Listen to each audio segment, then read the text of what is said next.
The city of London did not so much wake as it gradually resolved itself from the deep blue of night into the softer grey of early morning.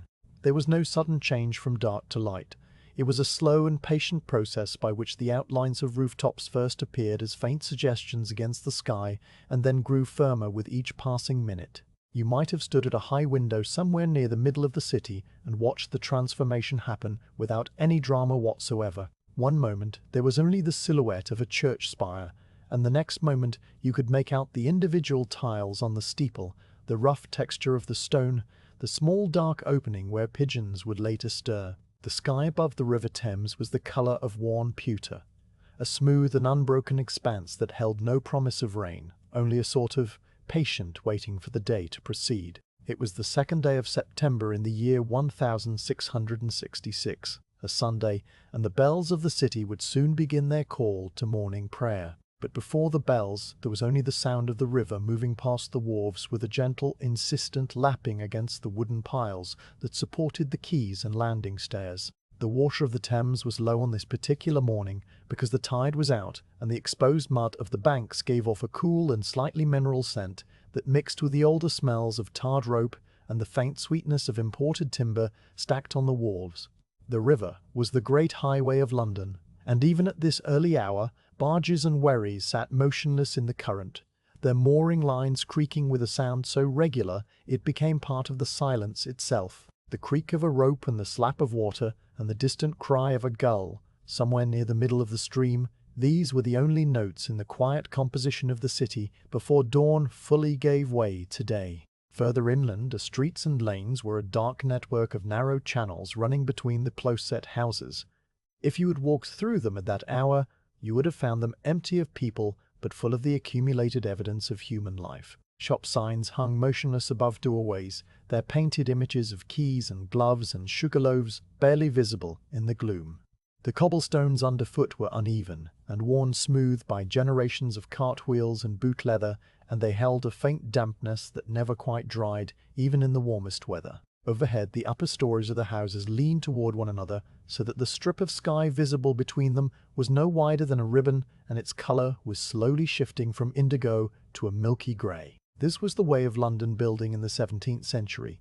Each floor projected a little further out than the one below, so that the houses on opposite sides of a lane seemed almost to touch, leaving a narrow slot for light and air. The timbers of these buildings were old and dark and seasoned by decades of smoke and fog, until they gleamed with a deep blackish brown in the damp air. The materials that made up the city were almost entirely organic. The frames of the houses were oak hewn and mortised and pegged together by men, long dead, and the walls between the timbers were filled with lath and plaster, or sometimes just wattle and daub, a mixture of clay and straw and animal hair that dried to a hard but friable surface. The roofs were covered in wooden shingles or sometimes in tiles of baked clay that had weathered to a soft red. And the upper floors and partitions inside the houses were more timber, more plaster, more dry and seasoned wood that had been standing in the same place for 100 years or more. Everything in the city that was not stone was wood, and the wood was old and had been baking in the dry heat of the preceding months. The summer of that year had been unusually warm and free of rain. The grass in the fields outside the walls was yellow and brittle, and the leaves on the few trees inside the city had begun to curl at the edges long before September arrived. The air that morning held the memory of that long dry spell, a kind of dusty readiness that made the wooden structures seem more like tinder than like homes. A few individual figures began to appear in the streets now. They moved without haste, their footsteps making soft sounds on the stones. A servant girl came out of a doorway carrying 2 empty wooden pails, and she turned in the direction of the nearest public conduit to fetch water for the household. The conduits were fed by springs and streams from outside the walls, and the water flowed through lead pipes to stone fountains where anyone might fill a bucket for a small fee, or sometimes for nothing at all. The girl walked with her pails swinging slightly, her shoes scraping the cobbles, and she passed a man in a long dark coat who was making his way toward the river stairs to hire a boat across to the Southwark side. He carried a ledger book under one arm, and he did not look at the girl nor she at him. Their paths intersected and diverged without any acknowledgement, and the silence of the morning swallowed up the sound of their separate footfalls. In the distance, from the direction of the Tower of London, a single church bell began to toll.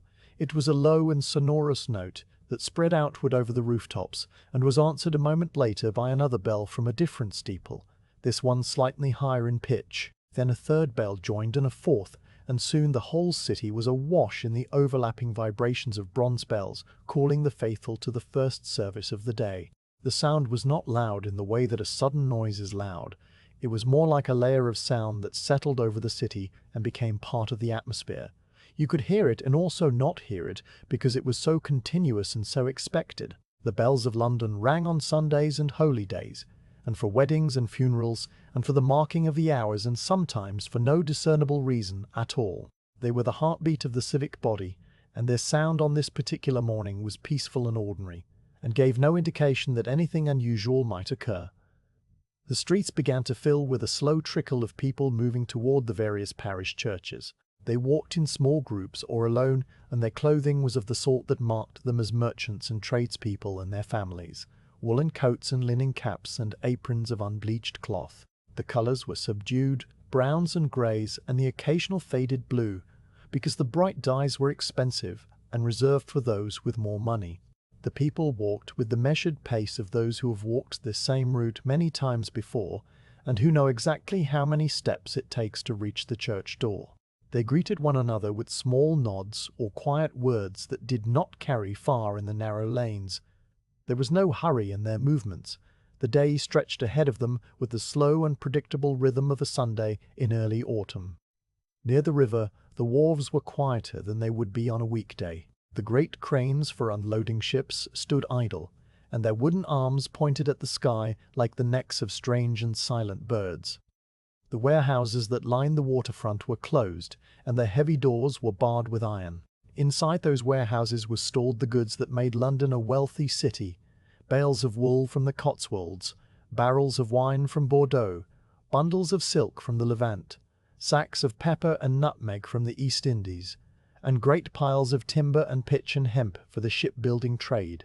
All of these things sat in the darkness behind thick walls and waited for Monday, when the business of commerce would resume.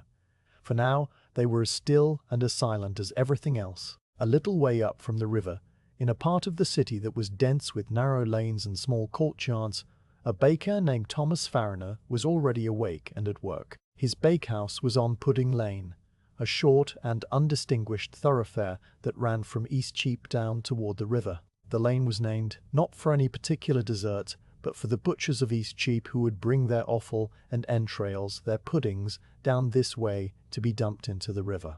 The smell of the lane was therefore a mixture of less pleasant things, but on this morning the dominant scent was the warm and yeasty fragrance of bread beginning to bake. Farriner supplied ship's biscuit to the navy, and also baked the ordinary loaves for the households nearby. His ovens had been lit in the small hours, and now the brickwork was radiating a steady and comfortable heat that seeped into the timbers of the building. The baker moved about his work with the automatic precision of long practice, checking the coals, testing the temperature with a hand held briefly inside the oven mouth, and shaping the next batch of dough on a floured board. He was not thinking of anything in particular except the sequence of tasks that made up his morning. Outside Pudding Lane the city continued its slow and unremarkable awakening.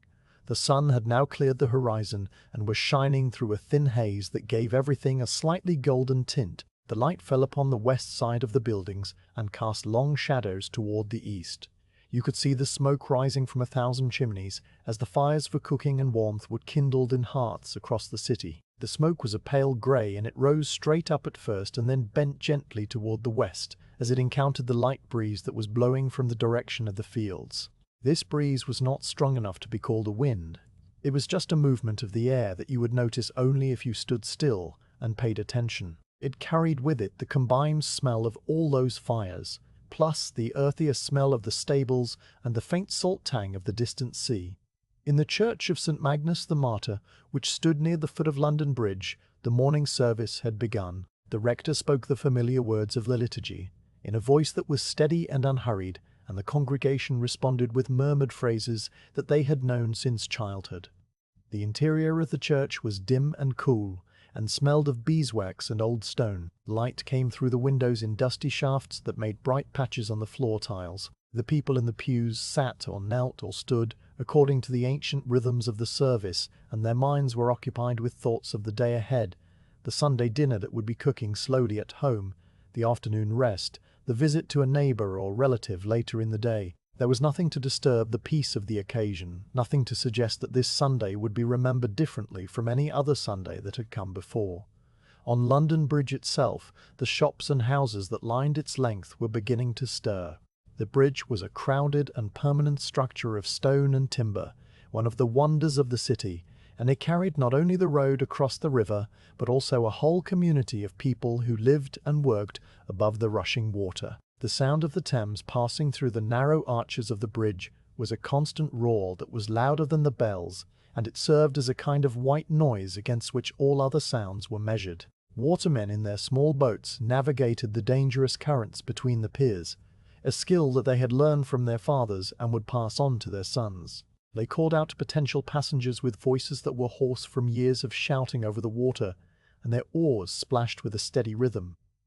The morning wore on in this way, minute by slow minute. The bells eventually fell silent, and the congregations emerged from the churches into the strengthening daylight. They walked home along the same streets they had walked earlier, and the streets were now a little busier and a little louder with the sound of conversation. Children appeared, released from the requirement to sit still in pews, and they ran ahead of their parents or lagged behind to examine something interesting in the gutter. A cart went by pulled by a patient horse whose iron-shod hooves made a sharp and regular clicking on the stones. The driver held the reins loosely and did not hurry the animal. There was no reason to hurry. The whole city moved at the pace of a walk, and that pace was sufficient for all the tasks that needed doing. You might have looked out over the rooftops from some elevated place and seen the city spread out below you like a map come to life. The river curved through the landscape in a great shining arc, and the bridge was a dark line across it. The spires of 100 churches pointed toward the pale sky, and the smoke from the chimneys drifted lazily westward. Beyond the city walls, the fields and orchards stretched away toward the villages of Islington and Stepney and Hackney, green and quiet under the same sun. It was a scene of perfect and unremarkable ordinariness, a city going about its business on a Sunday morning in early September, unaware that anything would ever be different from the way it had always been. The air remained dry, and the timbers of the houses remained as dry as they had been for weeks. The small breeze continued to move from the east, and the smoke from the chimneys continued to drift toward the west. The baker on Pudding Lane finished loading his oven with a fresh batch of dough, and he closed the iron door and wiped his hands on his apron. He went through to the front of the shop, where the day's loaves were already cooling on a wooden rack, and he looked out through the small window at the familiar view of the lane. Nothing was moving out there except a cat that was making its way along the base of the opposite wall. The baker turned back to his work. The morning had been like any other morning.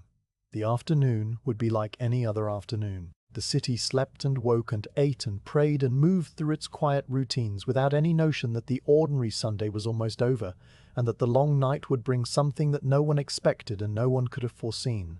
The light began to change in the late afternoon, shifting from the clear gold of midday to a softer and more amber tone. The shadows lengthened toward the east, and the air cooled by a degree or two. The sounds of the city changed as well, becoming more sporadic, more domestic. The smell of roasting meat drifted from kitchen chimneys and mingled with the older smell of smoke and dust. The river continued its slow passage toward the sea, and the tide began to turn, the water rising imperceptibly against the muddy banks and the wooden stairs. The boats that had been resting on the bottom now floated free, and their mooring lines grew taut.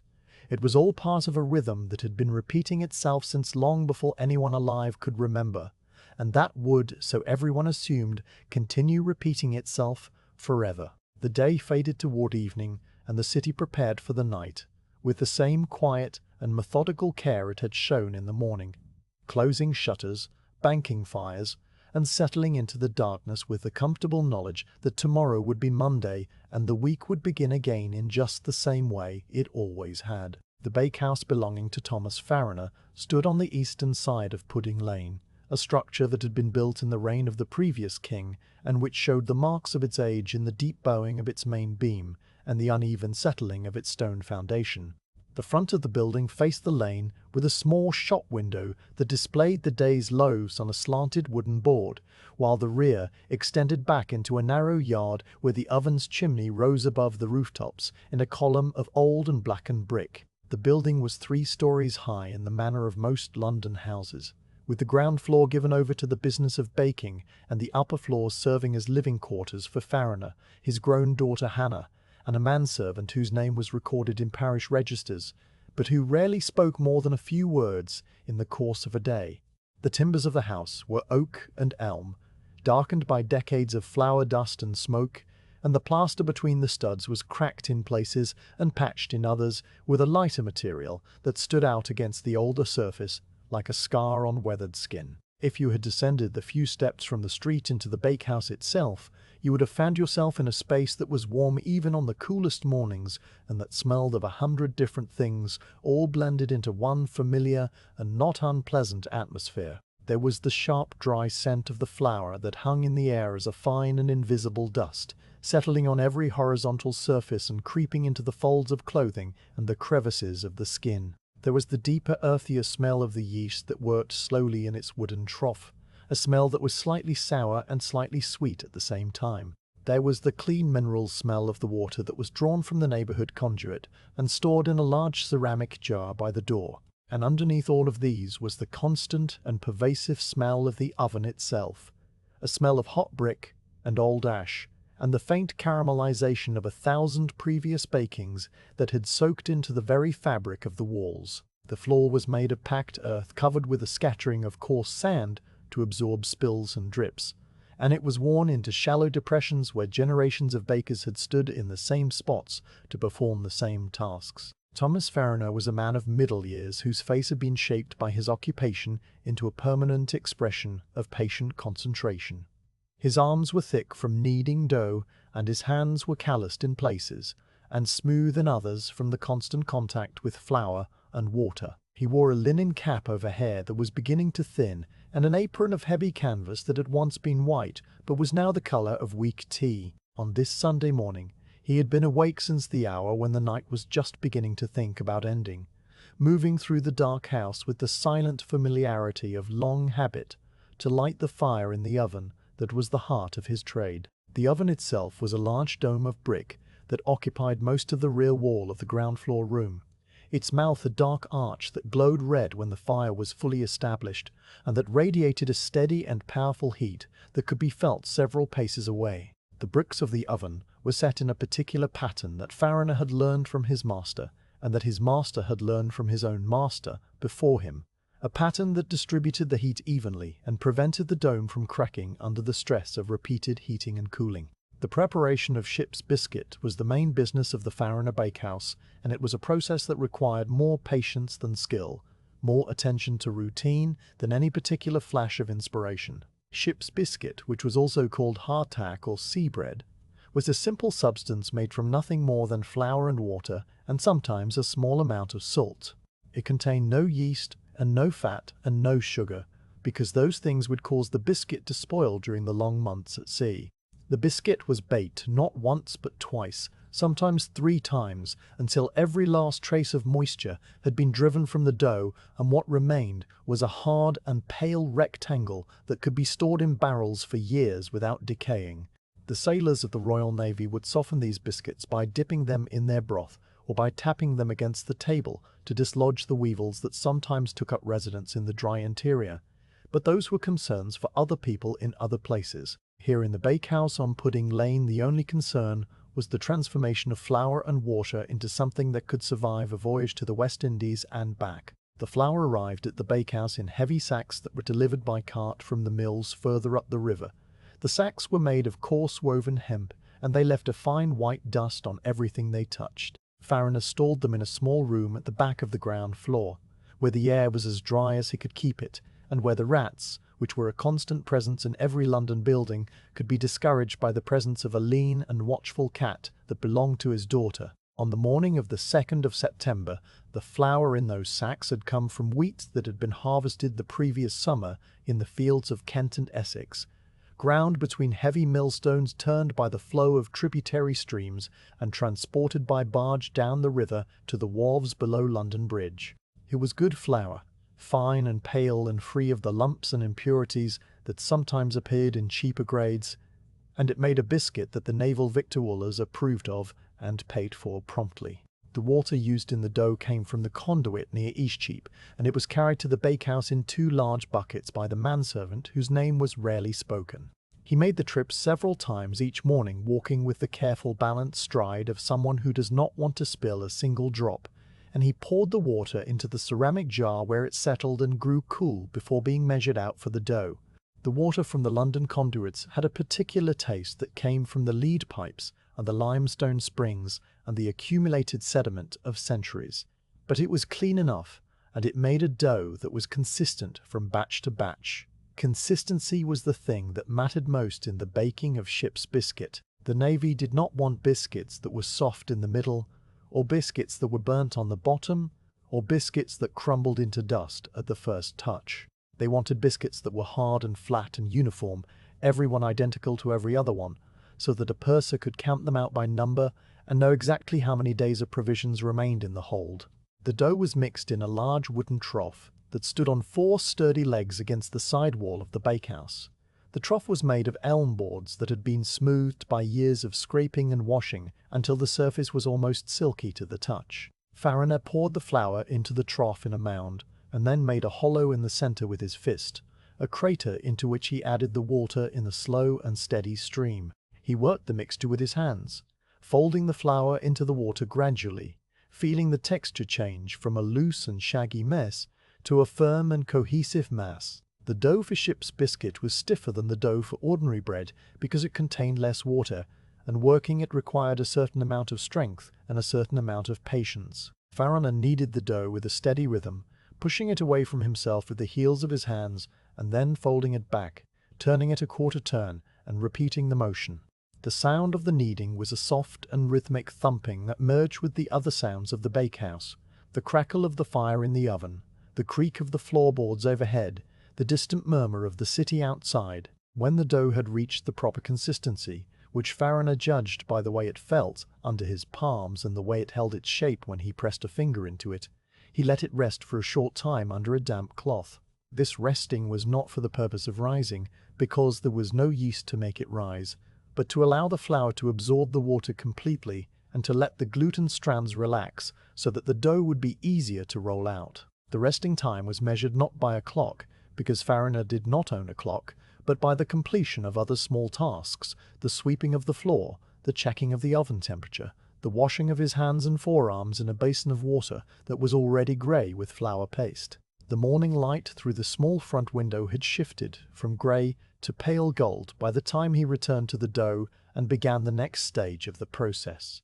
The rolling out of the dough was done on a long wooden table that stood near the oven. The table was made of a single thick plank of beechwood, and its surface was marked with the scars of countless cuts and the faint ghost of flour that had been worked into the grain over many years. Fariner used a heavy rolling pin that was also made of beech and that had handles worn smooth by the grip of his hands. He rolled the dough out into a flat sheet of uniform thickness, working from the center outward and turning the sheet frequently to prevent it from sticking to the table. The thickness of the sheet was important because it determined how long the biscuits would take to bake and how hard they would be when they were finished. Too thin, and they would burn before they dried completely. Too thick, and the center would remain soft and would eventually grow mold in the damp air of the ship's hold. Fariner knew the correct thickness by eye and by feel, and he rolled the dough with the unhurried confidence of someone who has done this 10,000 times before. Once the dough was rolled out, he took a wooden frame that was divided into a grid of rectangles and pressed it down onto the sheet, marking out the individual biscuits without cutting all the way through. The frame left a pattern of shallow grooves that would guide the later separation of the baked pieces. Then he used a small wooden tool with a handle and a row of metal prongs to prick the surface of each rectangle several times, creating a pattern of small holes that would allow steam to escape during the baking and prevent the biscuits from puffing up into uneven shapes. The pricking of the dough made a soft and repetitive sound like rain falling on a distant roof a sound that was soothing in its regularity and that seemed to belong to the quiet rhythm of the bakehouse as much as the thump of the kneading or the crackle of the fire. The oven had been heating for several hours by the time the first batch of biscuits was ready to go in. The fire had been burning inside the oven chamber itself, filling the dome with flames and smoke until the bricks had absorbed enough heat to bake the bread. Now Farina used a long-handled iron tool called a peel to rake the burning coals and ash out of the oven and into a metal bin that stood nearby. The coals glowed a deep orange and gave off waves of heat that made the air shimmer above them. The floor of the oven was now bare and clean, and radiating a steady and intense warmth that could be felt on the face from several feet away. Farina tested the temperature by throwing a small handful of flour onto the oven floor and watching how quickly it browned. The flour sizzled and turned golden in exactly the right amount of time, neither too fast nor too slow, and he nodded to himself with the small satisfaction of a craftsman whose preparations have gone according to plan. The biscuits were placed in the oven using the same long-handled peel. Farina slid the flat wooden blade under the sheet of dough and carried it to the oven mouth, then tipped it forward with a practiced motion that deposited the biscuits onto the hot brick floor in a neat row. He repeated this motion several times until the oven floor was covered with pale rectangles of dough that immediately began to change color from cream to pale brown at the edges. The door of the oven was a flat piece of iron that he lifted into place using a hook, and it sealed the chamber except for a small gap at the top where the steam could escape. The steam rose from the oven mouth in a faint and constant plume, carrying with it the smell of baking flour that was one of the most ancient and comforting smells in the world. While the first batch baked, Farina began preparing the second batch, repeating the same sequence of actions in the same unhurried way. The morning passed in this manner, measured not by hours, but by batches of biscuits going in and coming out. The baked biscuits were pale gold in color and hard as tiles, and they made a faint ringing sound when tapped together. Farina stacked them on a wooden rack to cool completely, and then packed them into barrels that had been lined with clean cloth. The barrels were made of oak staves bound with iron hoops, and they smelled of the wood and the cloth and the faint ghost of whatever they had contained before. When a barrel was full, Farina nailed the lid into place with short iron nails and wrote the date and his mark on the top with a piece of charcoal. The barrel would then be taken by cart to the naval victualling yard down by the river, where it would join hundreds of other identical barrels waiting to be loaded onto ships bound for the sea. The morning of the 2nd of September was in most respects identical to every other morning that Thomas Farina had spent in his bakehouse. The routine of mixing and kneading and rolling and baking was so deeply ingrained in him that he could perform it while thinking of other things, or while thinking of nothing at all. His hands knew what to do, without any instruction from his conscious mind, and his body moved through the familiar space of the bakehouse with the ease of long accommodation. The heat of the oven, the smell of the flour, the sound of the street outside, the weight of the rolling pin in his hands, all of these things were as familiar to him as his own breath, and he paid them no more attention than he paid to the beating of his heart. At some point in the middle of the morning, his daughter Hannah came down from the upper floor and moved through the bakehouse on her way to the street. She was a young woman whose face held the same patient expression as her father's, and she carried a market basket over one arm. She did not speak to Farina, and he did not speak to her, not out of any coldness, but because there was nothing that needed to be said between them at that moment. She stepped out into Pudding Lane and turned toward Eastcheap, where the Sunday market was still doing a small trade, despite the restrictions of the Sabbath. The lane was narrow and shadowed, and the cobblestones were damp with the water that had been thrown out from the houses during the morning cleaning. Hannah walked with the same unhurried pace as everyone else in the city, her shoes making a soft sound on the stones, and she disappeared around the corner without looking back. Farina continued his work. The oven needed to be reheated between batches because the baking of the hard biscuit drew so much heat from the bricks. He would rake the coals back into the oven and add more fuel, small bundles of faggots that were made from dried branches and twigs bound together with strips of bark. The faggots caught fire quickly and burned with a bright and crackling flame that sent sparks up the chimney. The chimney of the bakehouse was a straight flue of brick that rose through the center of the building and emerged above the roof, where it joined the forest of other chimneys that dotted the London skyline. The smoke that rose from it was a little thicker and a little darker than the smoke from ordinary hearths because the oven fire was hotter and consumed its fuel more completely. But this was a difference that only another baker would notice, and no one else paid it any mind. The manservant, whose name was rarely spoken, came back from another trip to the conduit and poured the fresh water into the jar. He stood for a moment in the doorway looking out at the lane where nothing in particular was happening. A cart passed by, its wheels rumbling over the stones, and then the lane was empty again. The servant turned back into the bakehouse and began sweeping the floor with a broom made of birch twigs, moving the sand and the flour dust into a pile near the door. The sound of the broom on the packed earth was a soft and regular scratching that joined the other sounds of the morning. By the time the sun had climbed high enough to shine directly down into the narrow lane, the first barrels of the day's baking were already sealed and waiting by the door for the carter who would come on Monday morning. Farrier had made a mental note of the number, and he would record it later in the ledger book that he kept in a small cupboard in the front room. The ledger was a simple book of paper pages bound in leather, and it contained rows of figures and dates and the names of the ships for which the biscuits were destined. The names were things like the Royal Oak and the Swiftsure and the Triumph, names that spoke of distant seas and battles that Farrier would never see and had no particular desire to see. The biscuits he baked would travel further than he ever would, across the Atlantic to the sugar islands of the Caribbean, or south to the coast of Africa, or east into the Mediterranean, where the Navy maintained a presence against the corsairs of the Barbary States. All of that was remote and abstract to the baker on Pudding Lane.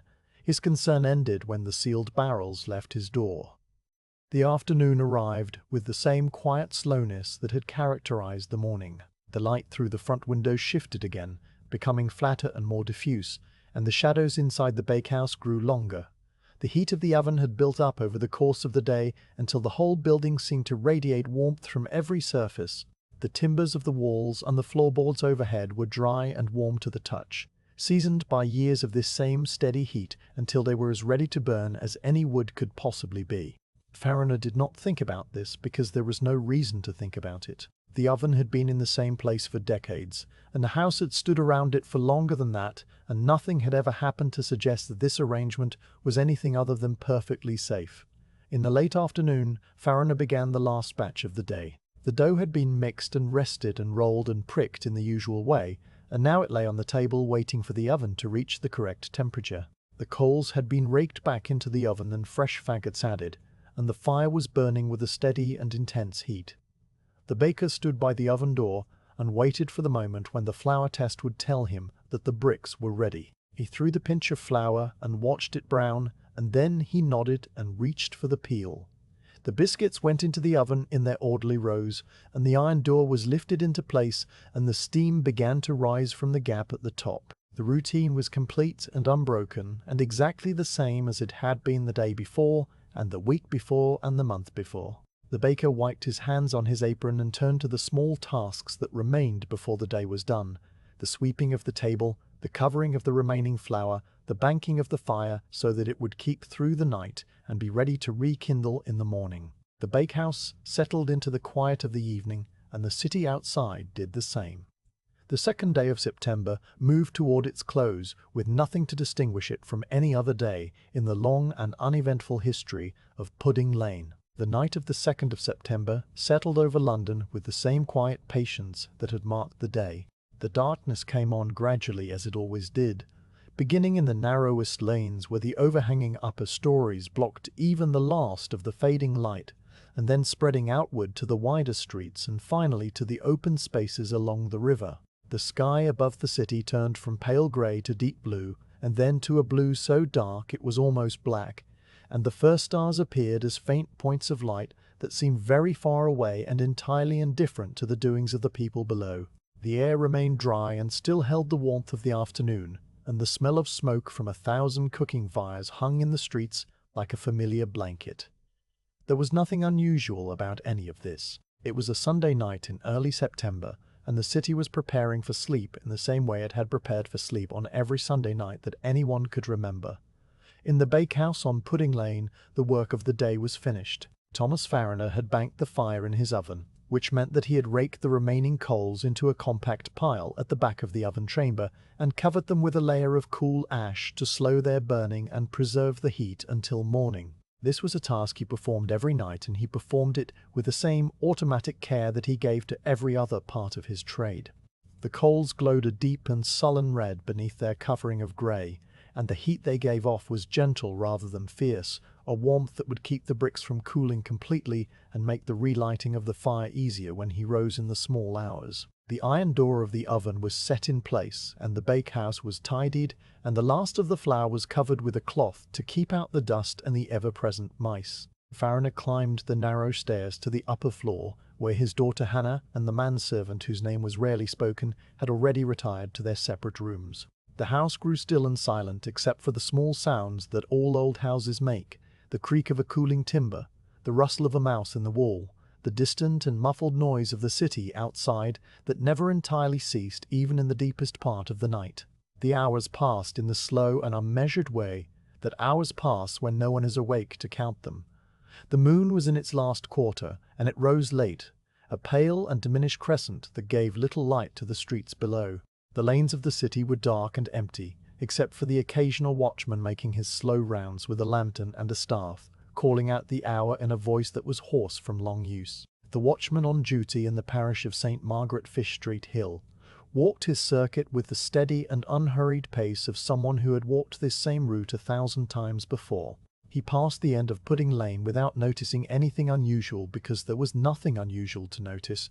The lane was dark and quiet and smelled faintly of the bakehouse, a smell that was as much a part of the neighbourhood as the cobblestones themselves. The watchman continued on his way, and his footsteps faded into the distance, and the silence returned. Sometime in the small hours, at an hour that would later be estimated as close to 1 in the morning, something changed in the bakehouse on Pudding Lane. The exact sequence of events that took place inside the oven and its surrounding brickwork would never be known with certainty, because no one was awake to observe them. What is known is that the fire that had been banked and covered with ash did not remain contained within the oven chamber, as it had done on every previous night for years. The heat from the coals had built up over the course of the day, and the bricks of the oven were saturated with that heat, radiating it outward into the surrounding timbers of the floor and the walls. The timbers were old and dry, and they had been subjected to this same heat for a very long time. Wood that is repeatedly heated and cooled over many years undergoes a slow chemical change. It loses the last traces of moisture and becomes lighter and more brittle and more ready to ignite. The timbers around the Farrier oven were as dry as any wood could possibly be, and they had been warming for hours, slowly and steadily, until they reached a temperature at which they could no longer resist the process of combustion. The first indication that anything was amiss was not a flame, but a smell. Smoke began to seep from the gaps between the oven and the floorboards, a thin and acrid smoke that was different from the familiar smell of the bakehouse because it contained the sharp note of smouldering timber rather than the softer scent of baking flour. The smoke gathered in the ground floor room and began to rise toward the ceiling, spreading outward in a grey and shifting layer that grew thicker by the minute. It found its way up the narrow stairwell and into the upper rooms where the baker and his household slept. The smell of smoke is one of the oldest and most primitive alarms known to the human body, and it works even on the deepest sleeper. Thomas Farrier woke not because he heard anything, but because the smell had reached some part of his mind that recognized danger, and pulled him up from the depths of sleep into a sudden and disoriented consciousness. He lay still for a moment, breathing in the air and trying to understand what had changed. The room was dark, and the familiar shapes of the furniture were barely visible against the deeper darkness of the walls. The smell was unmistakable now. Not the faint and distant smell of a neighbour's chimney, but the close and immediate smell of something burning inside his own house. Farrier sat up and put his feet on the floor, and the boards were warm under his bare soles, warmer than they should have been at this hour of the night. He stood and moved toward the door of his room, and when he opened it the smoke rushed in with a suddenness that made him cough and draw back. The stairwell was filled with a grey haze that glowed faintly from below, lit by something that was not the moon and not the stars, but the orange flicker of an active flame. He called out to his daughter and to the manservant, his voice rough and strange in the smoke-thickened air. The words were simple and urgent, the sort of words that anyone would say in such a moment, and they served their purpose of waking the others and bringing them to their doors. Hannah appeared in the doorway of her room with a shawl clutched around her shoulders and her eyes wide in the darkness. The servant came from his small room at the back of the house, and the three of them stood for a moment on the upper landing, looking down into the stairwell where the smoke was growing thicker and the orange light was growing brighter. There was no question of going down the stairs. The fire had taken hold in the ground floor, and the way to the street was blocked by heat and smoke and the uncertain structure of the burning timbers.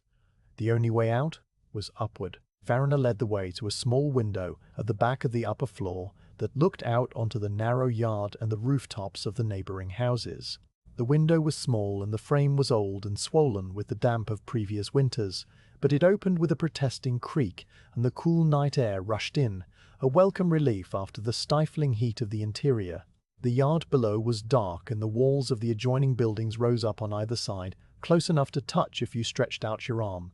Farina climbed out first, finding footholds in the rough brickwork and the projecting timbers that framed the window. He moved with the careful and deliberate motions of a man who is not young and not agile, but who understands that haste will only make things worse.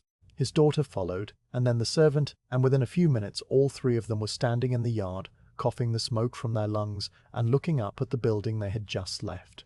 The fire was visible now through the ground floor windows that faced the yard.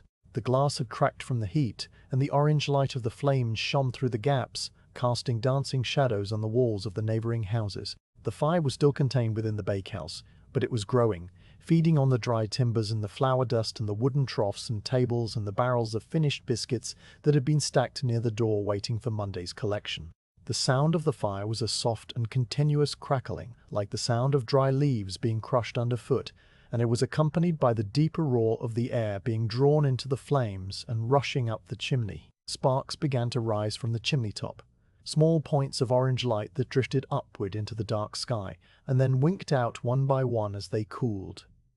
The neighbours began to wake. The smell of smoke had spread beyond Pudding Lane and was now drifting through the surrounding streets, carried by the same light easterly breeze that had been blowing all day. Windows opened and heads appeared, their faces pale ovals in the darkness. Voices called out to one another, asking what was happening and where the fire was, and whether anyone had summoned the parish constable. The word spread from house to house, in the way that news spreads in a city where everyone lives close together and everyone knows everyone else's business. The fire was at Farina's bakehouse on Pudding Lane. The fire was in the lower part of the house. The family had escaped into the yard. Someone should go for the constable.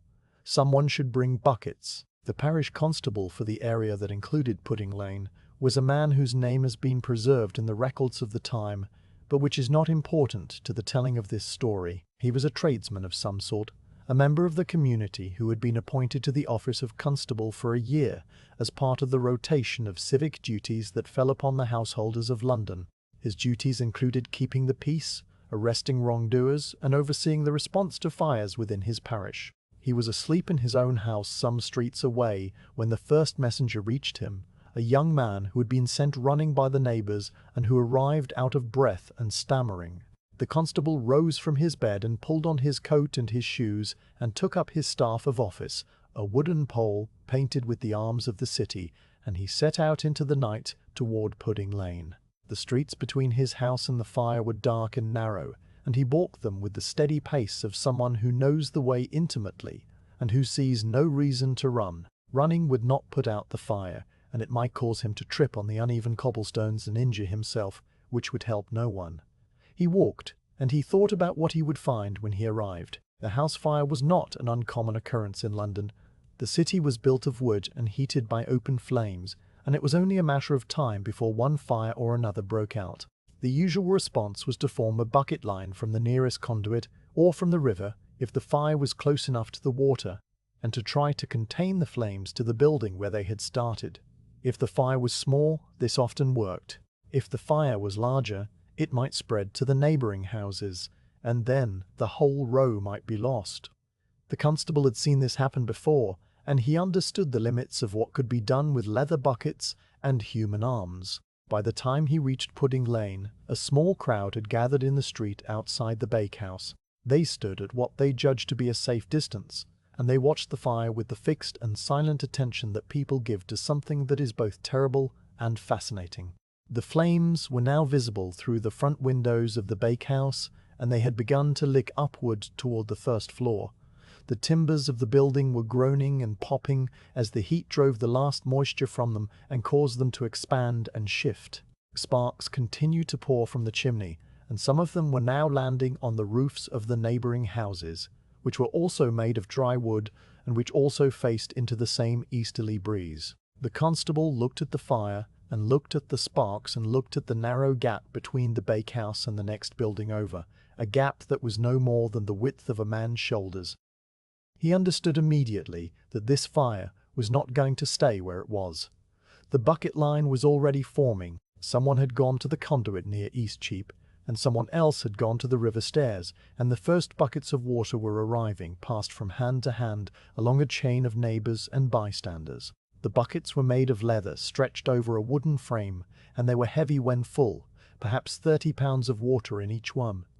The water was thrown onto the fire through the broken windows and through the doorway where the flames were now pouring out into the street. The water hissed and steamed when it hit the hot bricks and the burning timbers, and for a moment the flames would falter and shrink back. Then they would recover and burn as brightly as before because the water was not enough, and it was not being applied to the right places. The fire was deep inside the structure of the building, feeding on the floor joists and the wall studs and the roof beams, and the water thrown from the street could only wet the surface and then run off into the gutter.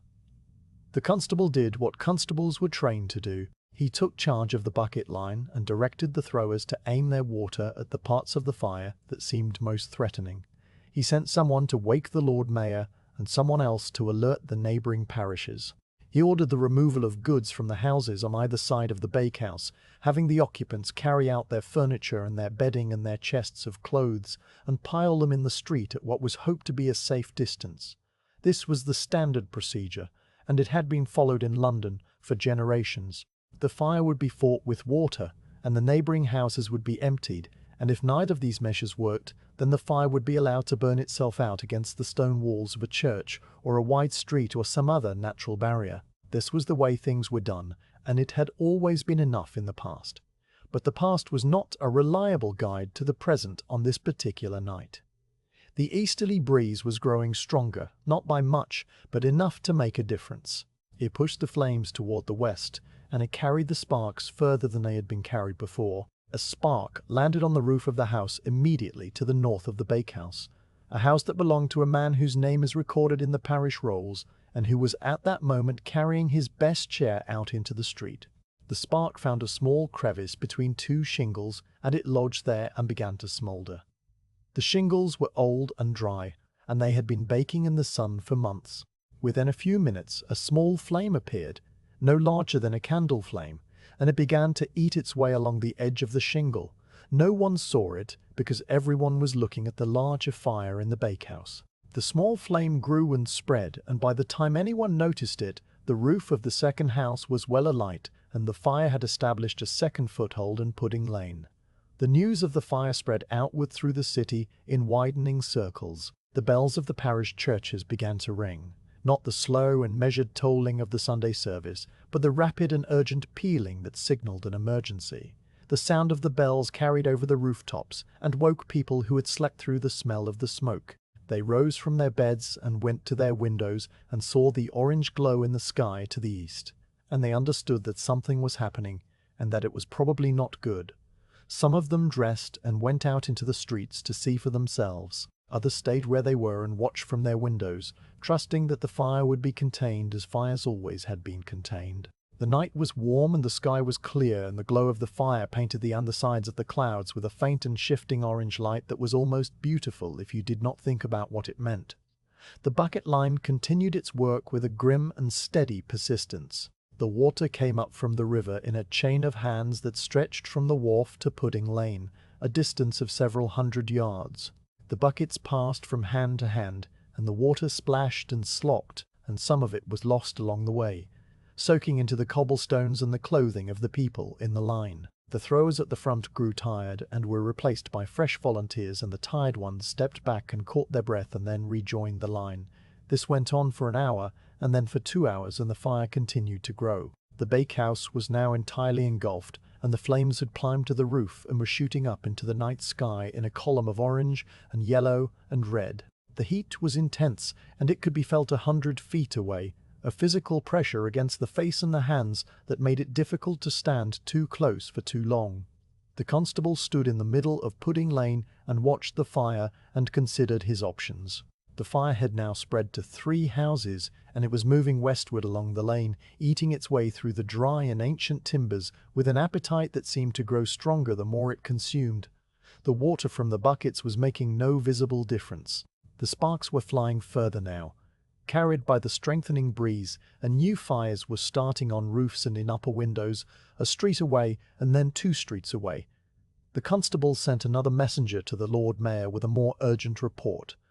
The fire was spreading. The usual measures were not sufficient. Something more would need to be done. The Lord Mayor of London in that year was a man named Sir Thomas Bloodworth, a merchant who had risen to the highest civic office through a combination of wealth and connections and the ordinary rotation of power among the city's elite. He was asleep in his house when the second messenger arrived, and he was not pleased to be woken. He dressed and made his way toward Pudding Lane, and when he arrived and saw the fire, he made a remark that would be remembered and repeated for centuries afterward. He looked at the burning houses and the bucket line, and the sparks flying westward, and he said that a woman might piss it out. The remark was not intended as a joke, but as an assessment of the situation, an assessment that was based on his experience of previous fires and his confidence in the city's ability to contain them. He did not order the demolition of houses to create a firebreak, which was the one measure that might have stopped the fire at this early stage. He did not summon the trained bands or the King's Guards or the sailors from the naval yards. He looked at the fire and he made his remark, and then he went back to his house and to his bed, leaving the constable and the bucket line to continue their work. The night wore on, and the fire continued to grow. The glow in the sky was now visible from every part of the city and from the fields and villages beyond the walls. People who had gone to sleep in one world woke in another, a world where the eastern sky was orange, and the air smelled of smoke, and the sound of bells and shouting and the crackle of flames was the new background noise against which everything else was measured.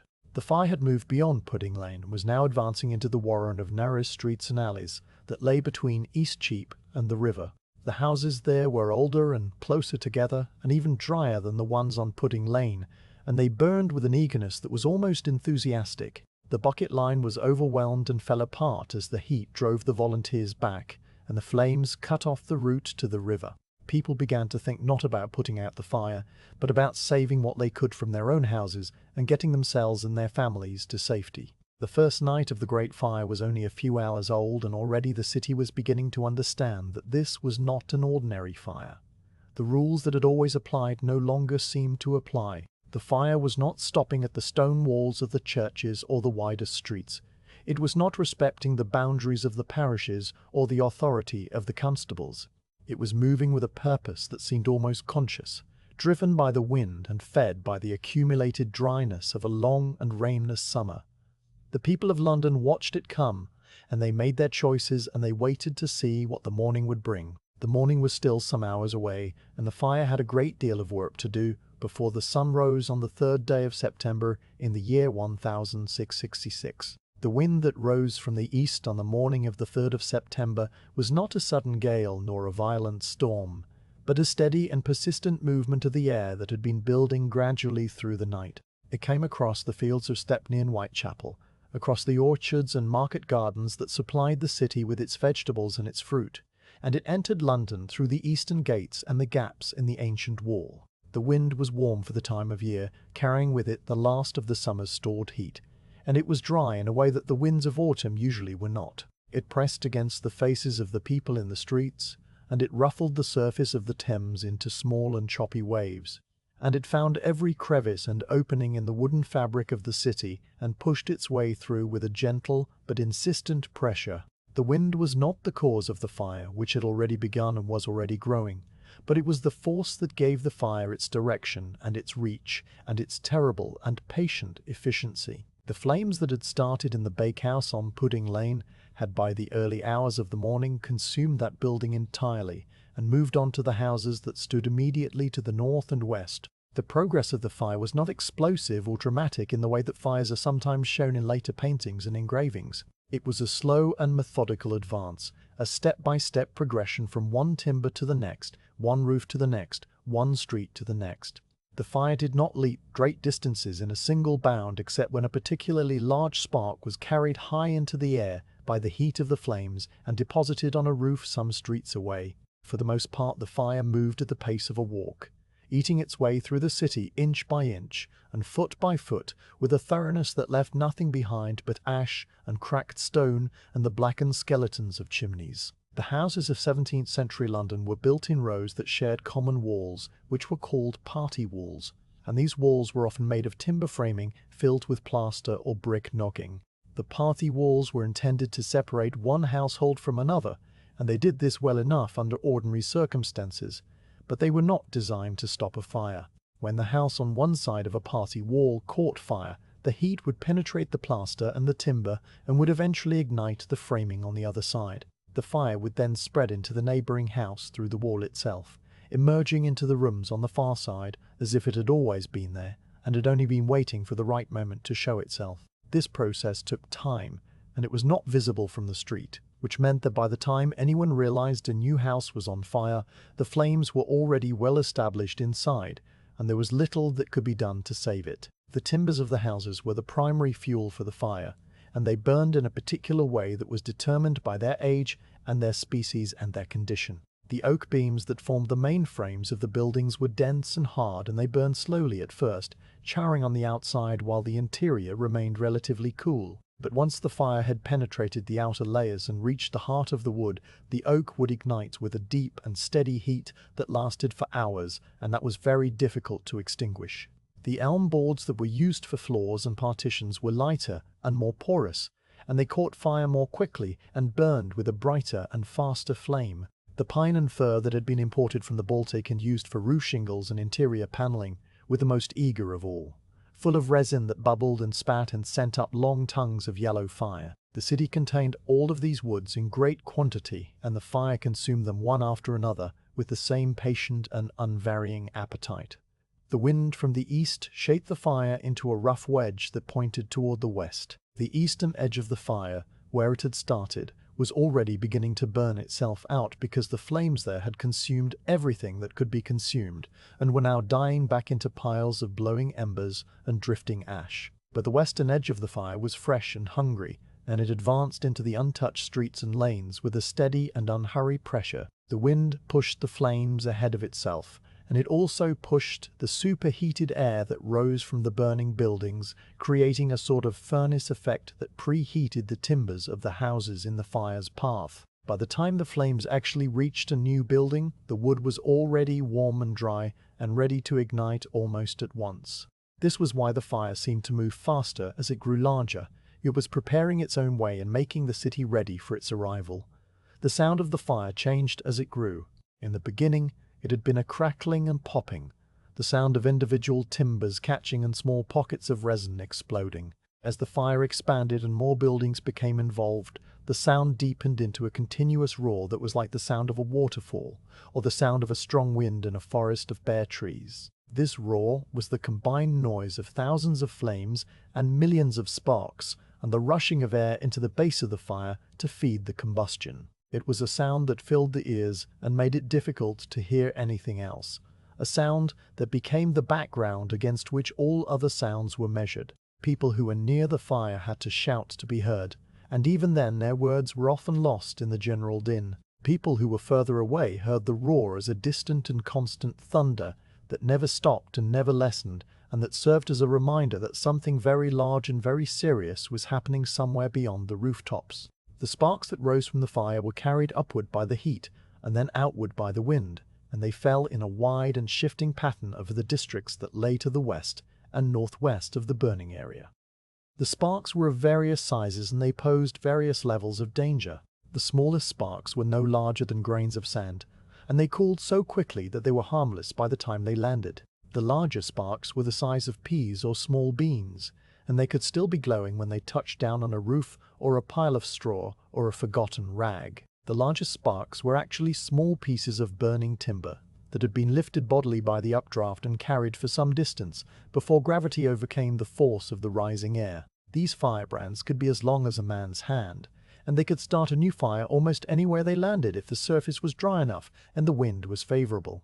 The roofs of London were the most vulnerable part of the city to this rain of sparks. The roofs were almost universally made of wooden shingles, which were thin pieces of split oak or pine that overlapped like the scales of a fish. The shingles were nailed to wooden battens, and the battens were fixed to the rafters, and the whole assembly was as dry as tinder after the long summer. A spark that landed on a shingle roof would often find a small gap or a crack where it could lodge and smoulder without being immediately noticed. The smouldering would continue for some minutes, eating into the wood and growing hotter, and then a small flame would appear and begin to spread.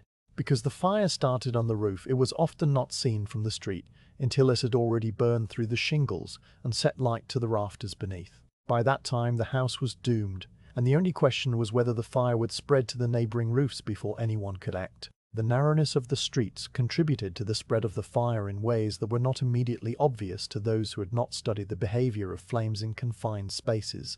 The houses on opposite sides of a lane were sometimes close enough that the heat from a burning building on one side could ignite the building on the other side without any actual contact between the flames. This happened through a process called radiant heat transfer, in which the energy of the fire travels through the air as invisible infrared radiation and warms the surfaces it strikes. If the surface is wood and the heat is great enough and applied for long enough, the wood will eventually reach its ignition temperature and burst into flame. The people of London did not understand the science of radiant heat, but they observed its effects with a kind of helpless fascination. They watched houses catch fire from across the street, and they saw that the width of the street offered no protection at all once the fire had grown large enough. The River Thames was the great barrier on the southern side of the fire, and it did what rivers always do in such situations.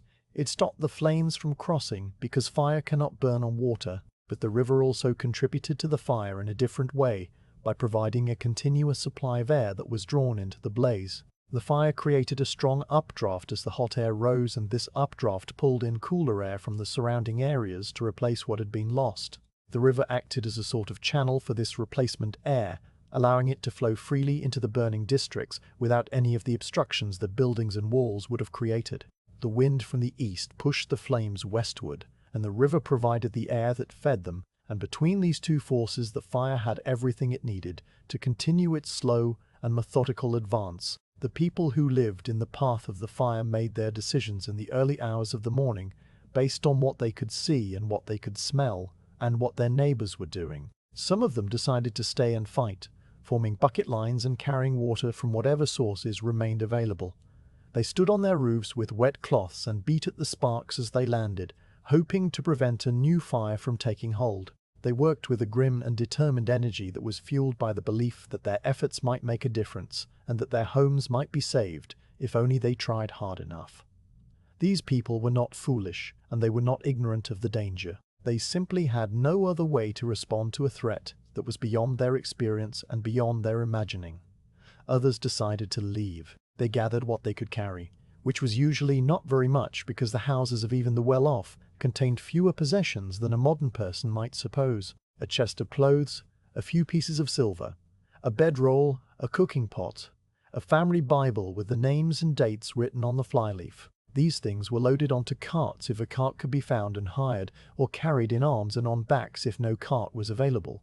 The people who left moved westward and northward, away from the fire and away from the river, toward the open fields and the villages that lay beyond the walls. They walked with the slow and steady pace of people who are not fleeing in panic, but simply relocating to a place where the air was cleaner and the danger was less immediate. The roads that led out of the city began to fill with this quiet and orderly procession, and the sound of their footsteps and the creak of their cartwheels joined the distant roar of the fire as the new music of the morning. The fire did not discriminate in its choice of fuel. It burned the houses of the rich and the houses of the poor with equal thoroughness and equal indifference. The great stone churches, with their lead roofs and their wooden interiors, proved to be no more resistant than the humblest cottage. The stone walls stood, and the towers remained upright, but the roofs collapsed inward and the interior fittings, the carved pews and the painted screens and the hanging cloths and the stored vestments, all of these things burned with the same bright flame as everything else. The lead of the roofs melted in the intense heat and ran down the walls in silver streams that pooled and cooled in the gutters, and were later collected by those who understood the value of such things. The church bells fell from their mountings when the wooden bell frames burned through, and they crashed down through the floors and came to rest in the rubble, their bronze surfaces blackened but otherwise unchanged. The wind continued to blow from the east throughout the morning and into the afternoon, and it showed no sign of shifting or weakening. The weather was clear and the sun shone through the haze of smoke with a pale and watery light that cast strange and shifting shadows on the ground. The smoke from the fire rose in a great column that could be seen from many miles away, a column that was dark grey at the base and lighter grey at the top, and that spread out into a broad and dirty cloud when it reached the upper air. This cloud drifted westward with the wind, and it cast a shadow over the fields and villages that lay beyond London, a shadow that moved slowly across the landscape like the shadow of a very large and very slow bird. The people in those villages looked up and saw the cloud and smelled the smoke, and they understood that something of great magnitude was happening in the city, and they waited for news, and they wondered what the day would bring. The flames found the neighboring timbers in street after street and lane after lane, moving with a patience that was almost geological. There was no hurry in the progress of the fire, because the fire had all the time it needed and all the fuel it could ever want. It consumed Fish Street Hill, and then Eastcheap, and then began to work its way toward the great open space of London Bridge and the crowded buildings that stood upon it. The bridge was a special concern because it connected the city to the southern bank, and it was lined with houses and shops that were built of the same dry timber as everything else.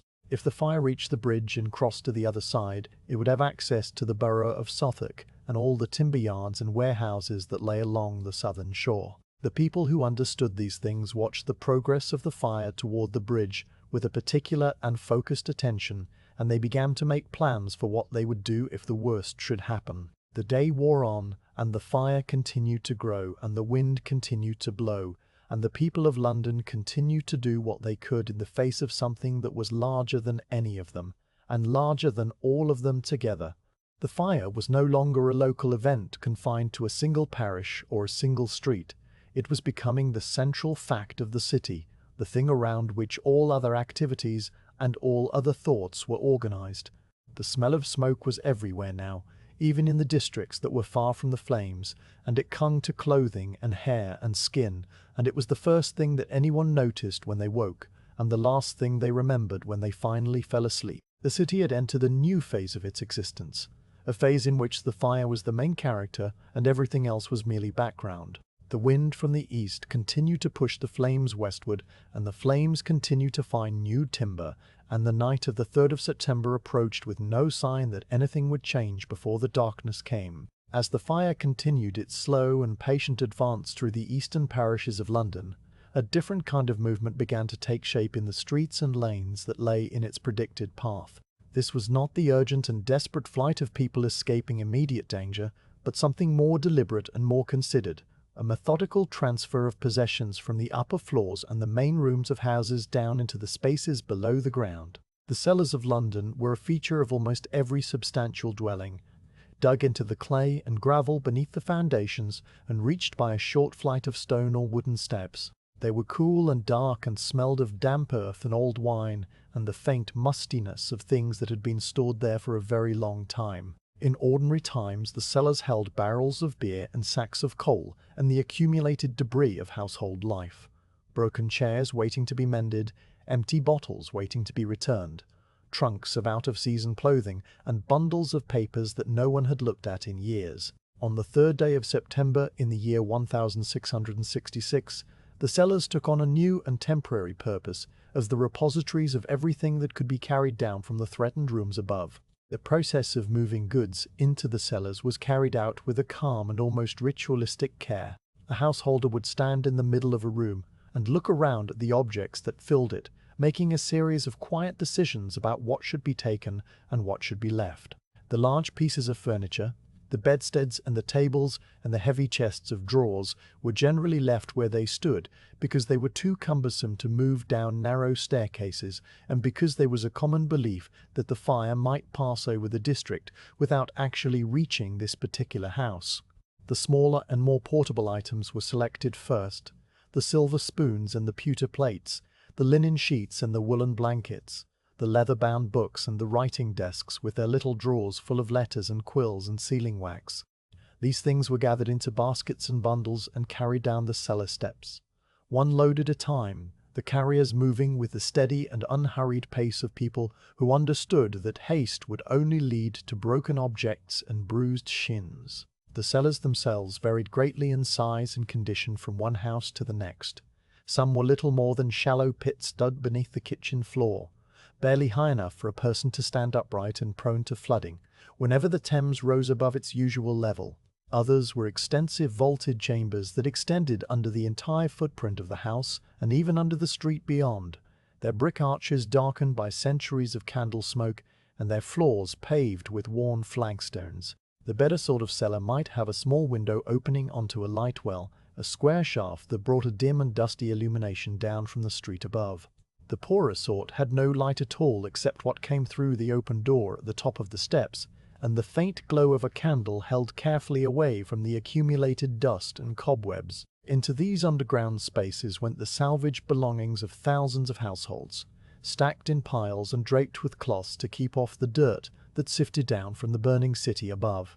The decision to place one's goods in a cellar was based on a certain understanding of how fires behaved in the cramped and crowded conditions of 17th century London. It was widely observed that while the upper parts of a burning building would be consumed entirely, the spaces below ground often survived with their contents intact. The earth itself provided a natural barrier against the heat and the falling timbers, and the cellars were sometimes the only parts of a destroyed house that remained recognizable after the flames had passed. The stone steps and the brick walls and the earthen floor were all things that did not burn, and the goods that had been carried down into this protective embrace might be recovered days or weeks later when the ashes had cooled and the ground was safe to walk upon again. This was the hope that guided the hands of the people who carried their belongings down the cellar steps, a hope that was quiet and practical and entirely without drama.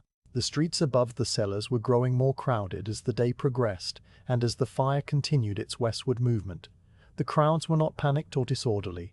They were simply numerous, and they were all trying to move in directions that sometimes conflicted with one another. Some people were carrying goods toward the river in the hope of loading them onto boats and sending them across to the southern bank where the fire had not yet reached and might never reach. Others were moving toward the northern and western gates, heading for the open fields of Moorfields and Finsbury and the villages beyond.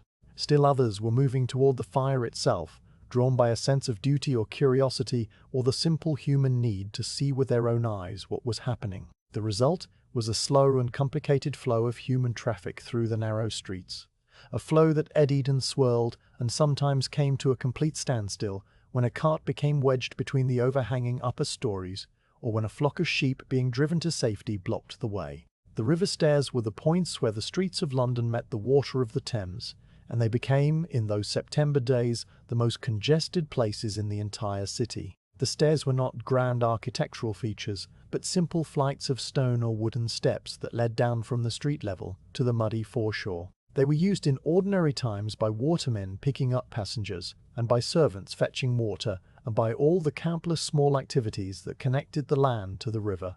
Now they were choked with people, and with goods, and with the complicated negotiations that were necessary to secure a place on one of the boats that plied the crowded waterway. Every householder who had decided to move their possessions by water needed to hire a boat and a waterman to row it, and this simple transaction became increasingly difficult as the demand for boats far exceeded the supply. The watermen of the Thames were a distinct and ancient community with their own customs and their own hierarchy and their own way of speaking that was as much a part of the river as the tide itself.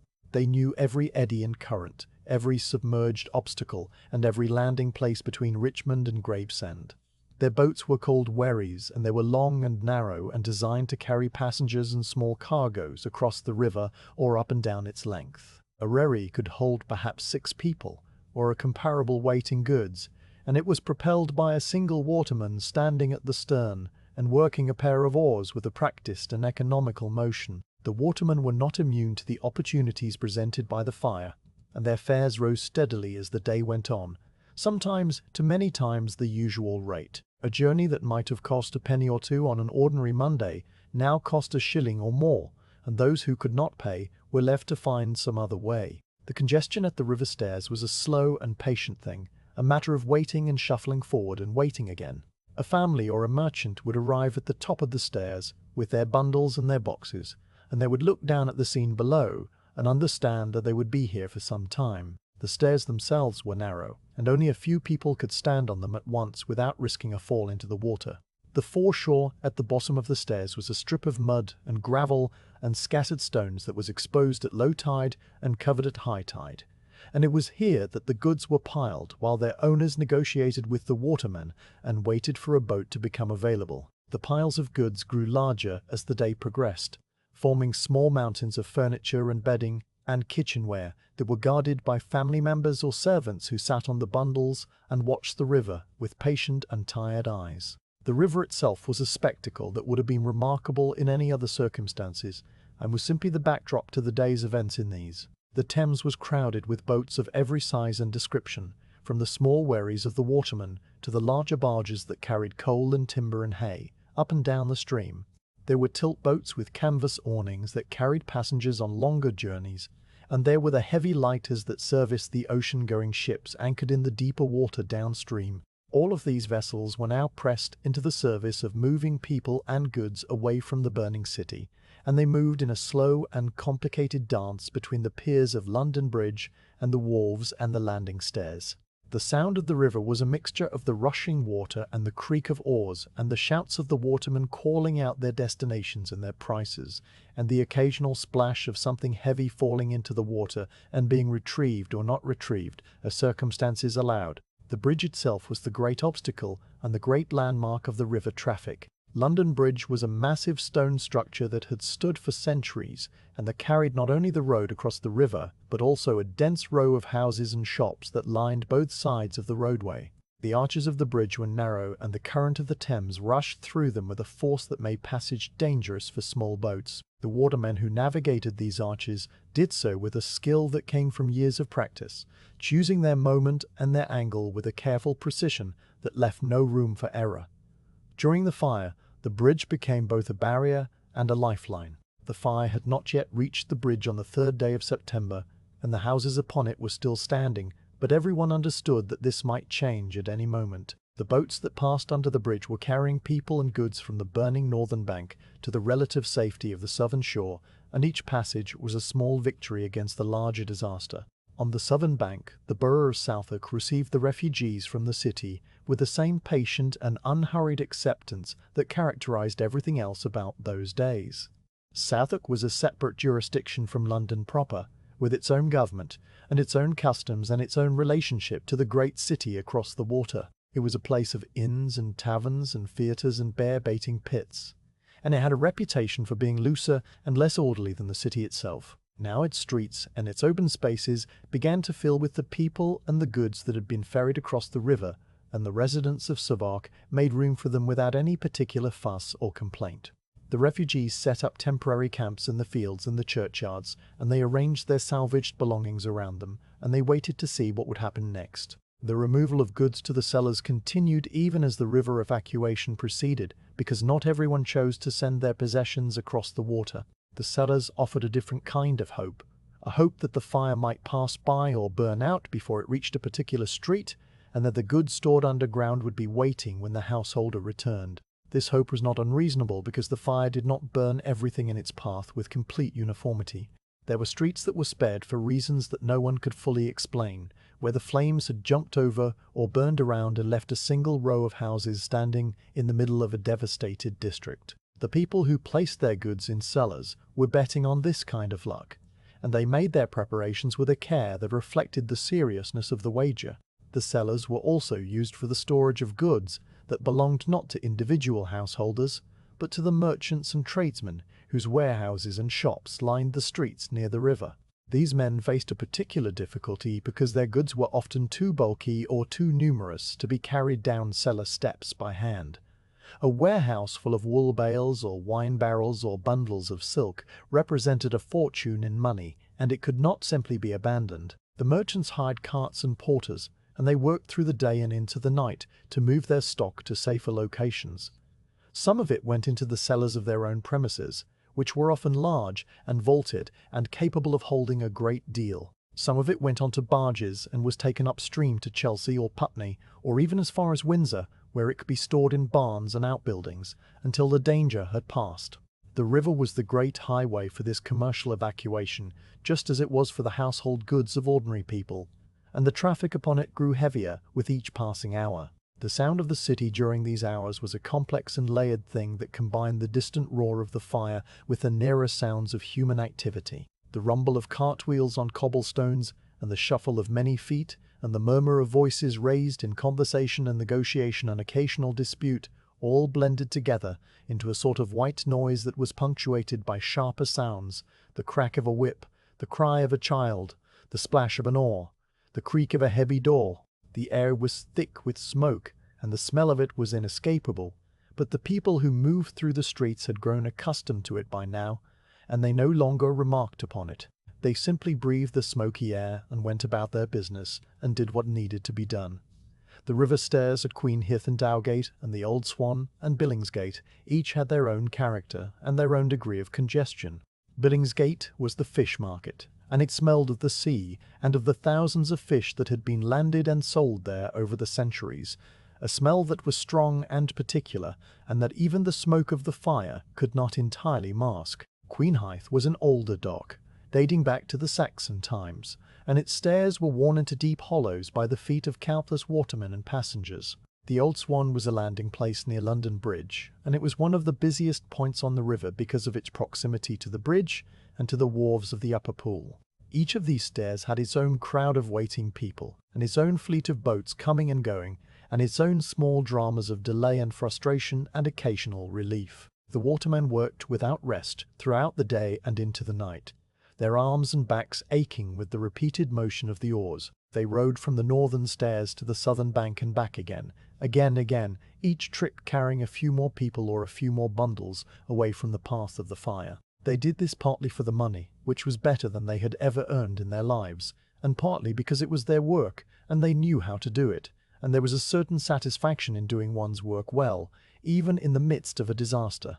The watermen did not speak much to their passengers, except to name the fare and to give brief instructions about where to sit and how to balance the load. Their faces were set in expressions of concentration and endurance, and they looked ahead at the water and the bridge and the opposite shore with the steady gaze of people who had seen many things and were not easily impressed. The cellars of the city grew fuller as the day went on, their dark and cool interiors receiving the accumulated possessions of thousands of lives.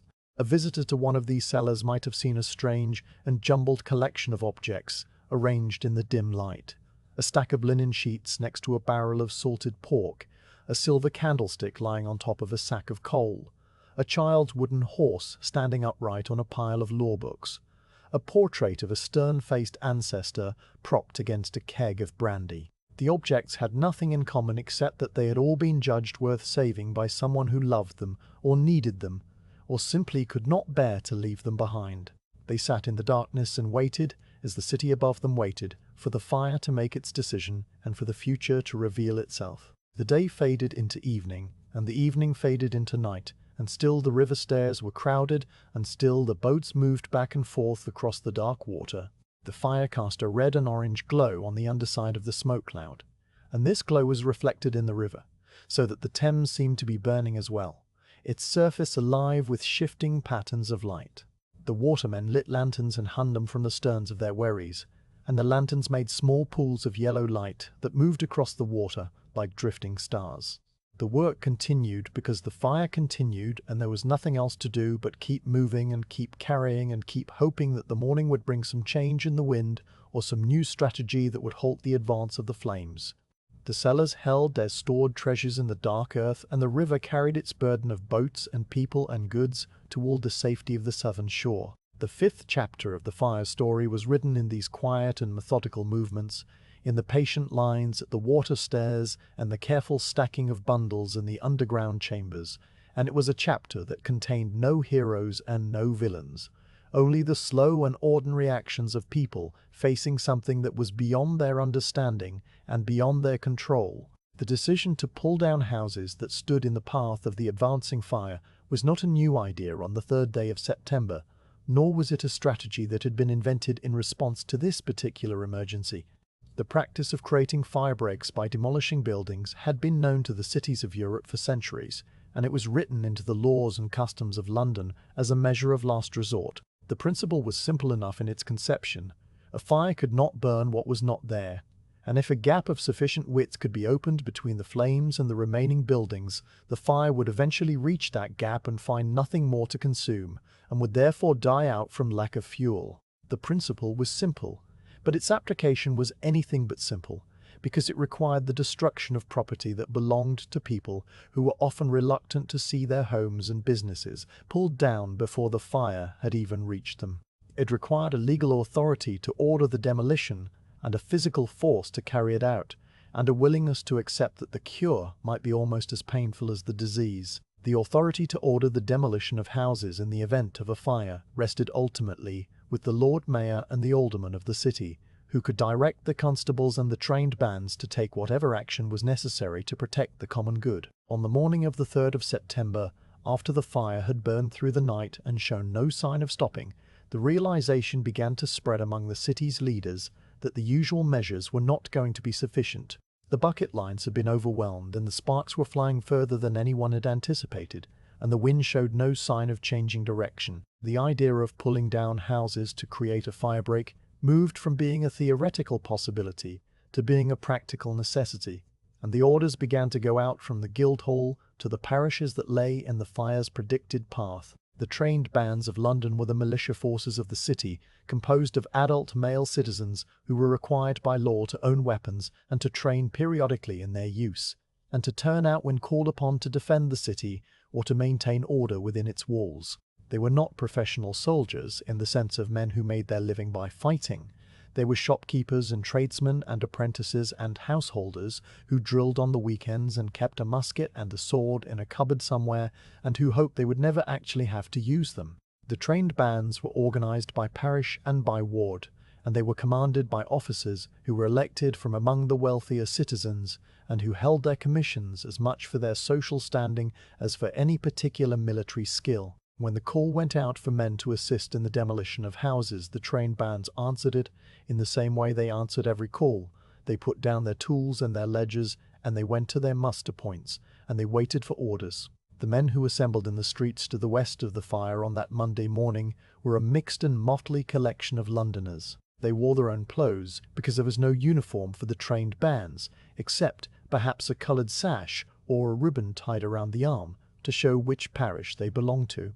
Some of them carried muskets, and some carried pikes, and some carried nothing but the tools they had been told would be needed for the work ahead. Their faces showed a range of expressions, from grim determination to quiet resignation to the slightly dazed look of men who had not slept well the night before, and who were not entirely sure what they were supposed to be doing. They stood in loose groups in the wider streets and the open squares, and they talked among themselves in low voices about the fire and the wind and the likelihood that their own houses would still be standing when all of this was over. The tools of demolition were not specialized pieces of equipment designed for the purpose of pulling down buildings.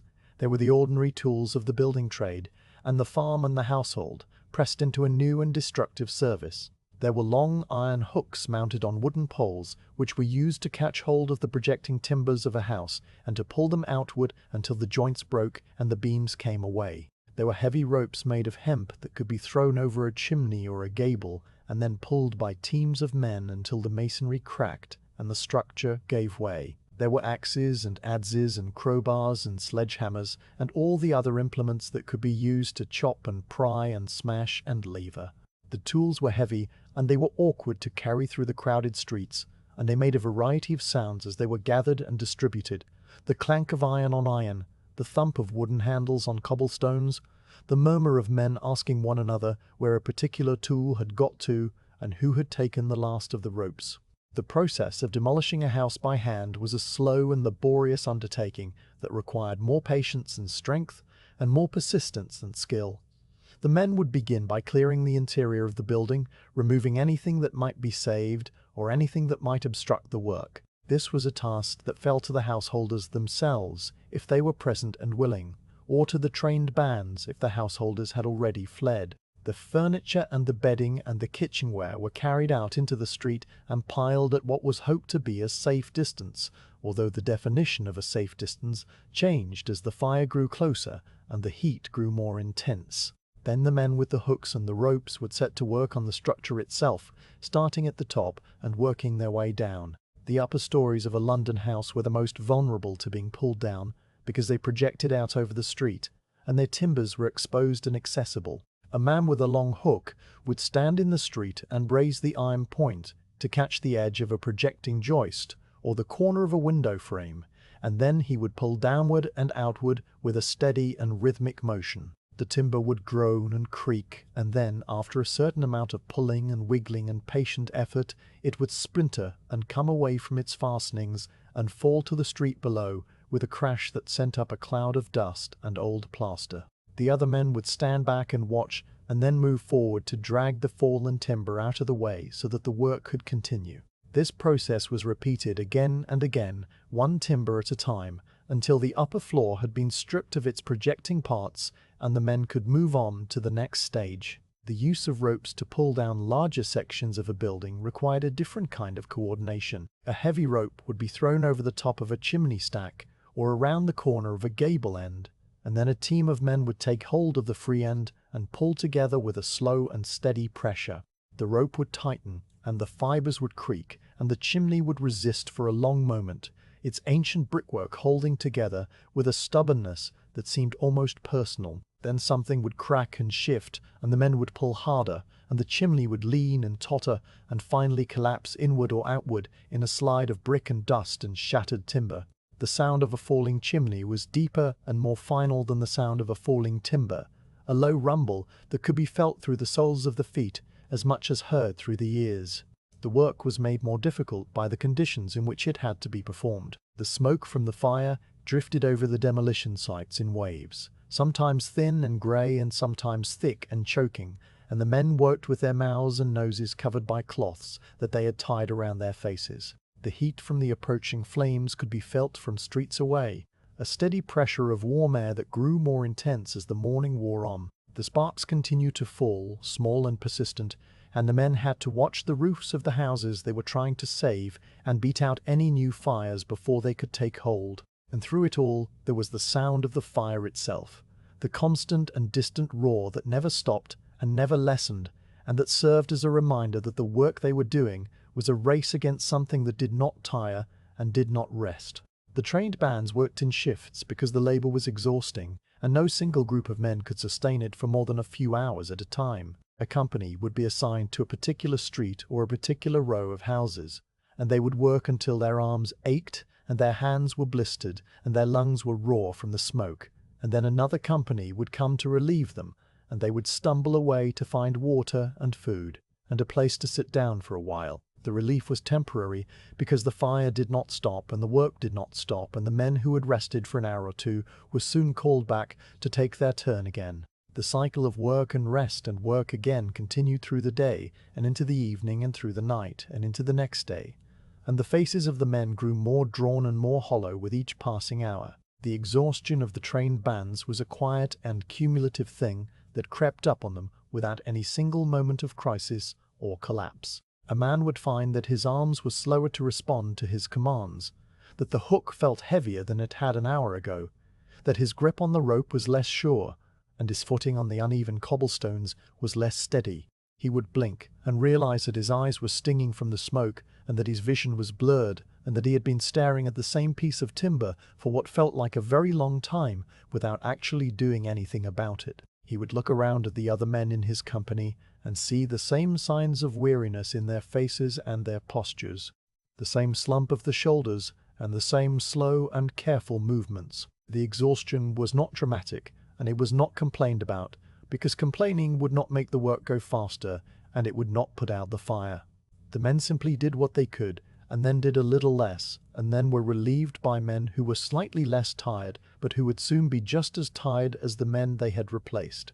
The pace of the demolition work was further slowed by the need to obtain the consent of the property owners before a house could be pulled down. The law and custom of the city required that no man's house should be demolished without his agreement or without a direct order from the Lord Mayor or the King himself. The fire did not respect law or custom, and it advanced while the arguments were still going on, consuming the houses that were the subject of the dispute and rendering the whole question irrelevant. A householder would stand in front of his door and refuse to allow the trained bands to touch his property, and he would argue and plead and demand to see the written authority, and by the time the authority was produced or the argument was resolved, the fire had arrived and the house was burning anyway. This happened again and again in different streets and different parishes, and it added a layer of frustration and delay to a task that was already difficult enough. The hooks and the ropes and the axes did their work as well as they could under the circumstances, and some fire breaks were successfully created in some parts of the city.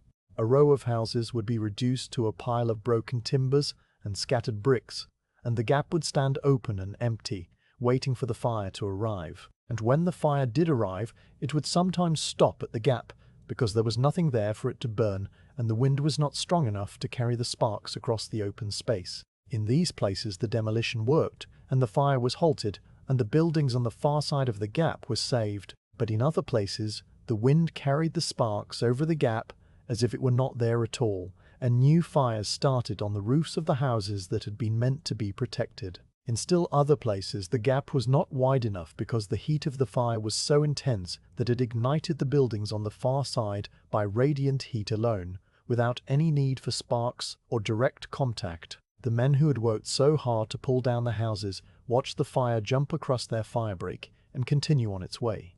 And they understood that their efforts had been made meaningless by forces that they could not control. The king's brother, James the Duke of York, had taken charge of the firefighting efforts on the orders of the king himself.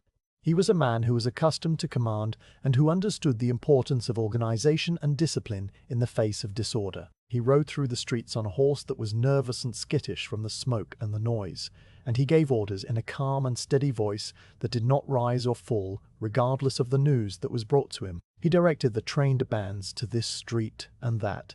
He ordered the creation of firebreaks at points that his surveyors had identified as strategic, and he sent messengers to the naval yards at Deptford and Woolwich to summon the sailors and the dockyard workers who were skilled in the handling of heavy ropes and the demolition of large structures. The Duke did not panic, and he did not shout, and he did not blame anyone for what was happening.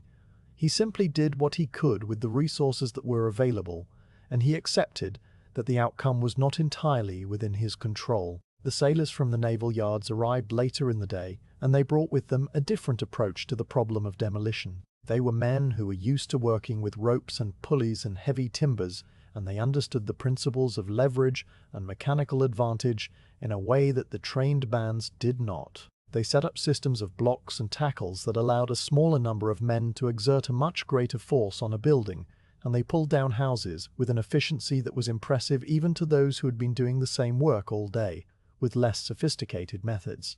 But even the sailors could not work miracles, and even they grew tired as the hours passed and the fire continued to spread.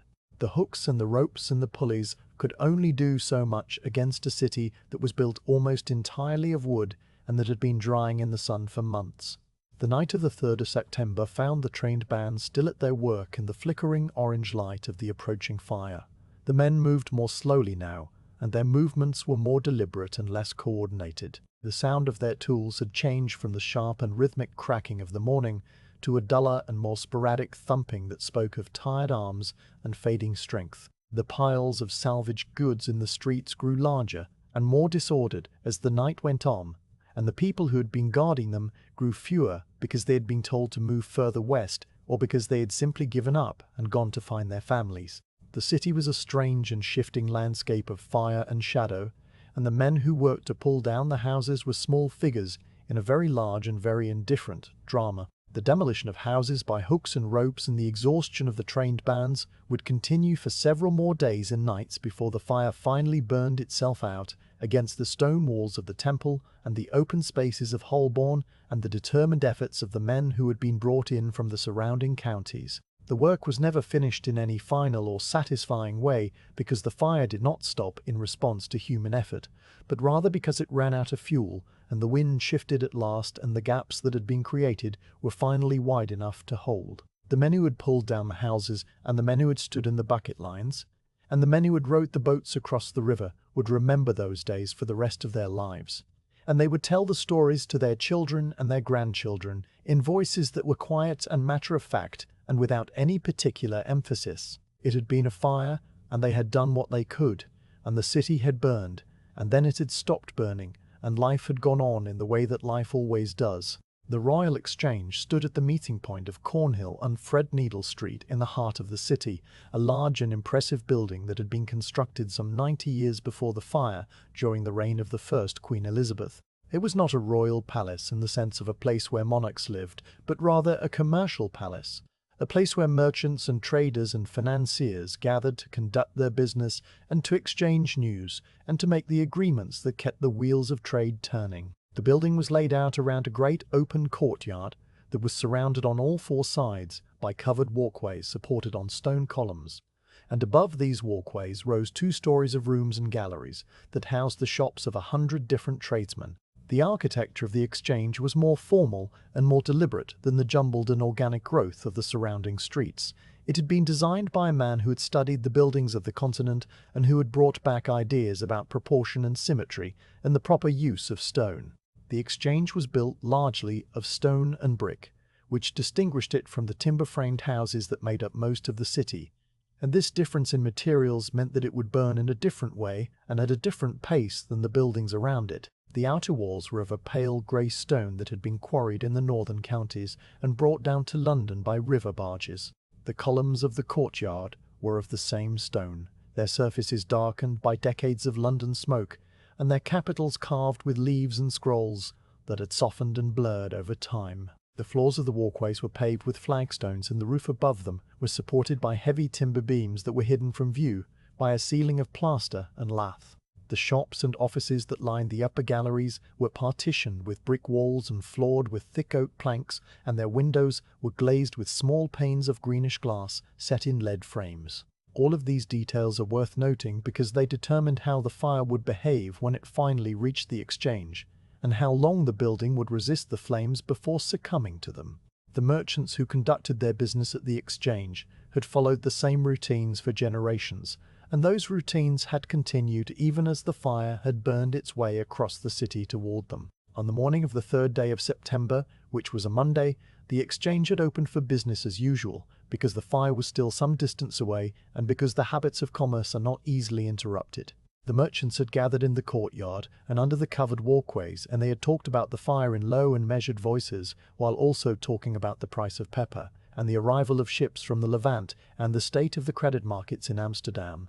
They had looked toward the eastern sky where the smoke was rising, and they had made their calculations about the likely path of the flames, and they had continued to do business because business was what they did, and because stopping would not make the fire go away. As the day wore on and the fire drew closer, the pace of activity at the exchange began to change. The merchants who had offices in the upper galleries began to pack their papers and their ledgers into leather bags and wooden chests. The papers were the lifeblood of their enterprises, recording debts and credits and contracts and agreements that were worth far more than any physical goods they might own. A merchant could lose his warehouse and his stock, and still recover if his papers were safe. Without his papers he was ruined, no matter what else survived. The packing of the papers was done with a careful and methodical attention to detail. Each document was checked and sorted and placed in its proper bundle, and tied with tape. And then the bundles were stacked in the chests in a particular order that would allow them to be retrieved quickly when the time came. The merchants worked in their offices with the doors open so that they could hear the news from the street, and they paused occasionally to look out the windows at the smoke that was now visible as a dark and spreading stain against the pale September sky. The stone vaults beneath the exchange were a feature of the building that few of the people who walked through the courtyard ever saw or thought about. They were located below the level of the street, and they were reached by a narrow staircase that descended from a door in one of the corner towers. The vaults had been built to provide secure storage for the valuable goods, and the chests of coin that the merchants needed to keep safe, and they were constructed of the same pale stone as the walls above. Their ceilings formed by low brick arches that distributed the weight of the building overhead. The vaults were cool and dry, and they smelled of old stone and dust, and the faint mustiness of the wooden chests and barrels that were stored in them. There was no natural light in the vaults, and anyone who entered them had to carry a candle or a lantern, the flame making small and shifting shadows on the curved brick of the ceilings. As the fire approached the exchange, the decision was made to use the vaults for the storage of the merchants' papers and for whatever portable valuables could be brought down from the offices above. The reasoning was the same that had led householders across the city to store their goods in their own cellars. The stone and the earth would protect what was placed within them, even if the building above was consumed by fire. The merchants and their clerks carried armloads of ledgers and bundles of papers down the narrow staircase and arranged them in the vaults with the same care that they had used when packing them upstairs. The chests of coin went down as well, heavy and awkward to carry and making a faint clinking sound as they were shifted and stacked. The work was done without haste and without panic, because haste and panic would only lead to dropped chests and torn papers and mistakes that might be impossible to rectify later.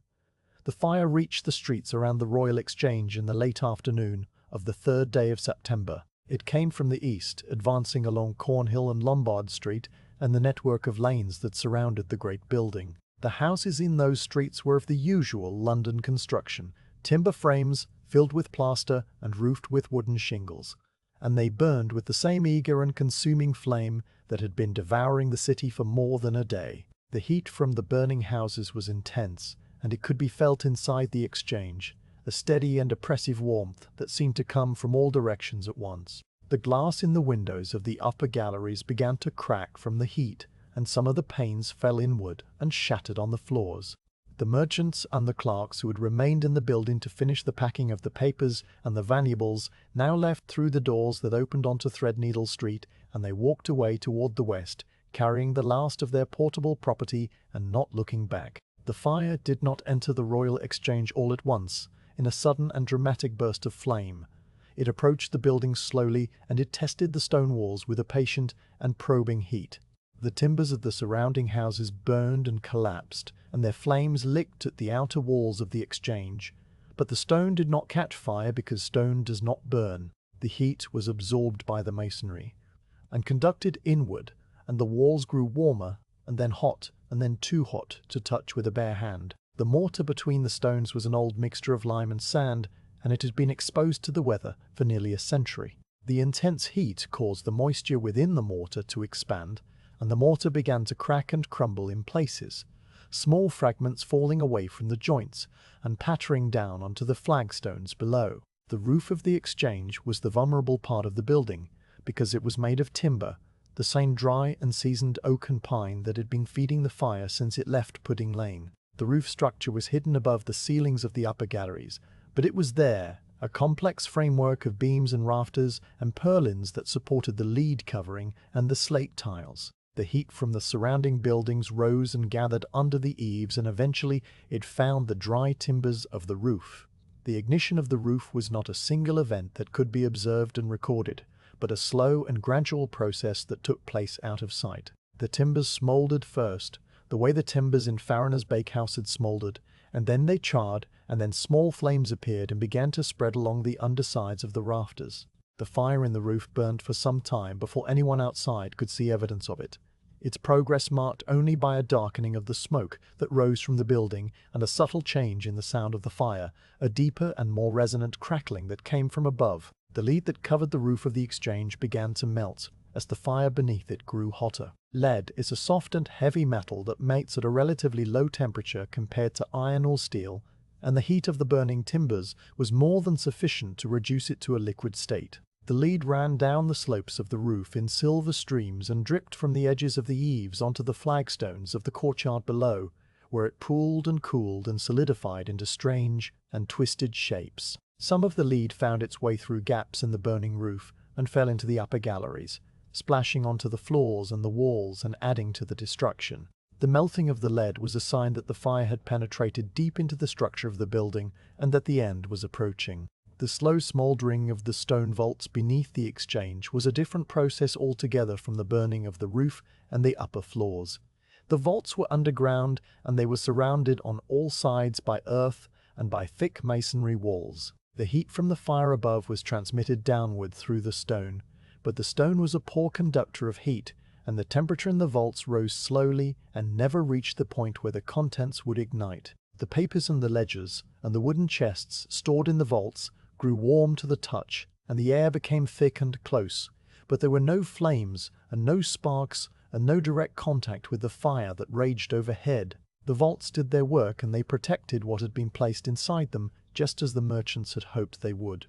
The fire in the Royal Exchange burned through the night and into the next day. The roof collapsed in sections, falling inward into the upper galleries with a series of deep and rumbling crashes that sent up showers of sparks and clouds of dust and smoke. The stone columns of the courtyard stood through it all, blackened by the smoke and scorched by the heat, but otherwise unchanged, their carved capitals now sharp and distinct again, because the soot had settled into the grooves and made the details more visible, rather than less. The walls remained standing as well, their stone faces marked by the smoke and by the heat, but still solid and still holding the shape of the building even as everything inside them was consumed. The exchange became a shell, a stone skeleton around which the fire had done its work and then moved on.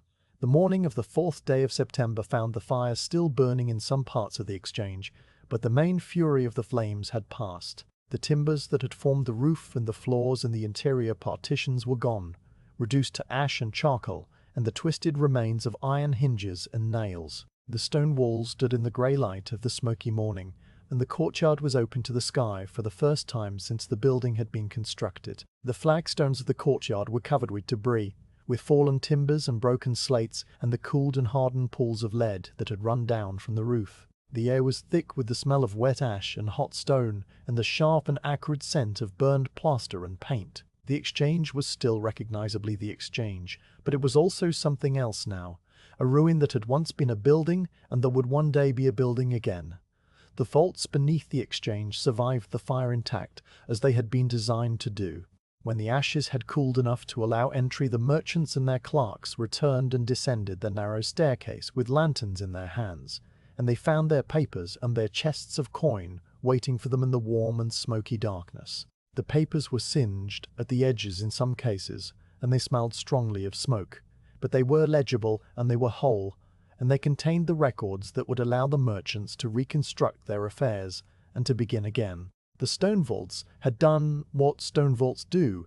They had endured and they had protected, and they had provided a small point of continuity in a city that had lost so much. The survey of the Royal Exchange in the days and weeks after the fire was a careful and methodical process that involved measuring and recording and making notes about what remained and what would need to be rebuilt. The surveyors walked through the roofless courtyard and looked up at the blackened walls, and they made their calculations about the condition of the stone and the stability of the structure.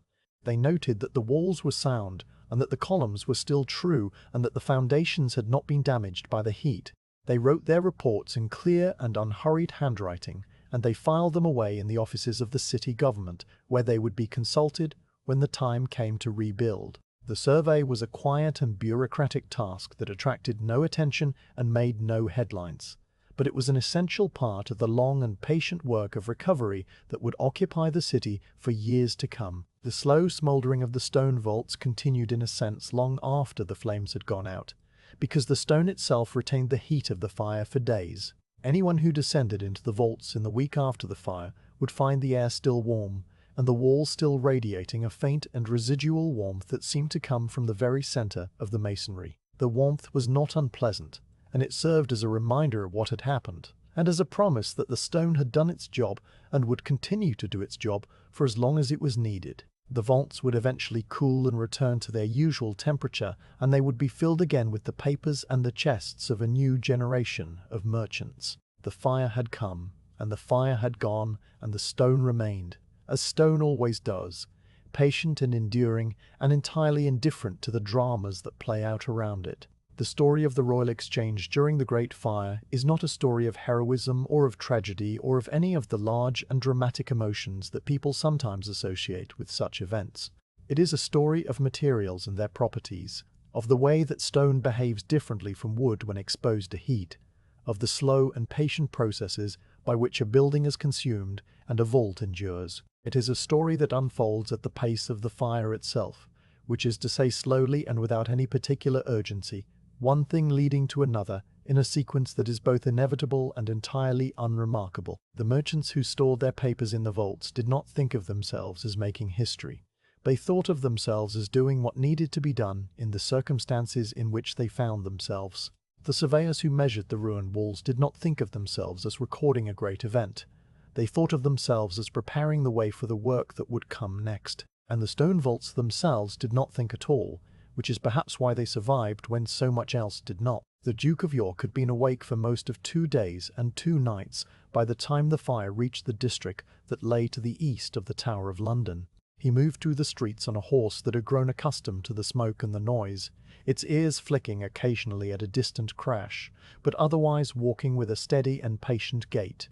The Duke wore a heavy coat that had been made for riding in the country, and it was now grey with ash, and smudged with soot in places where he had brushed against blackened walls. He carried no weapon, and he wore no insignia of his rank, except for the way that other men looked at him when he spoke, and the way that they moved to carry out his instructions without question or delay. His face was calm, and his voice was low and even, and he gave the impression of a man who was thinking carefully about the problem in front of him, and who would arrive at a solution in due course.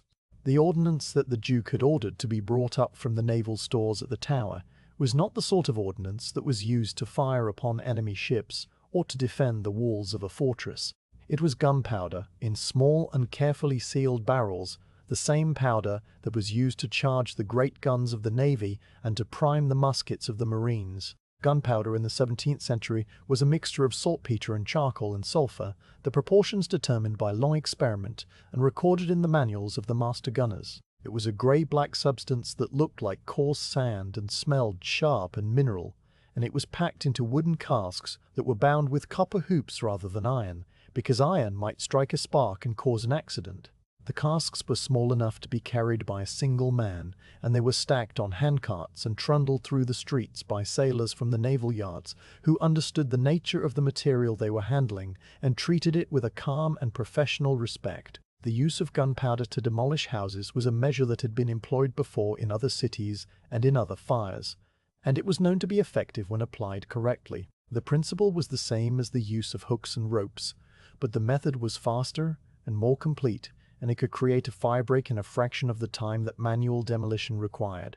A charge of powder placed in a confined space would expand with great force when ignited, and that force would shatter the timbers and the masonry and bring the building down into a pile of rubble that the fire could not easily cross. The danger lay in the handling of the powder, and in the timing of the explosions, and in the possibility that the blast might scatter burning debris rather than containing it. These were risks that the Duke understood and accepted, because the alternative was to let the fire continue its advance unchecked, and that alternative was no longer acceptable. The Duke established his command post in a wide street that was still clear of flames, and he sent messengers to the various points where the demolition was to take place. The messengers were young officers of the trained bands, and they rode away on horses that were as tired as the Duke's own, their hoofbeats muffled by the ash that now covered the cobblestones in a fine and gritty layer. The Duke stood in the street and looked at a map that had been drawn for him by a surveyor who knew the city intimately, a map that showed the streets and the lanes and the position of the fire as it had been reported an hour ago.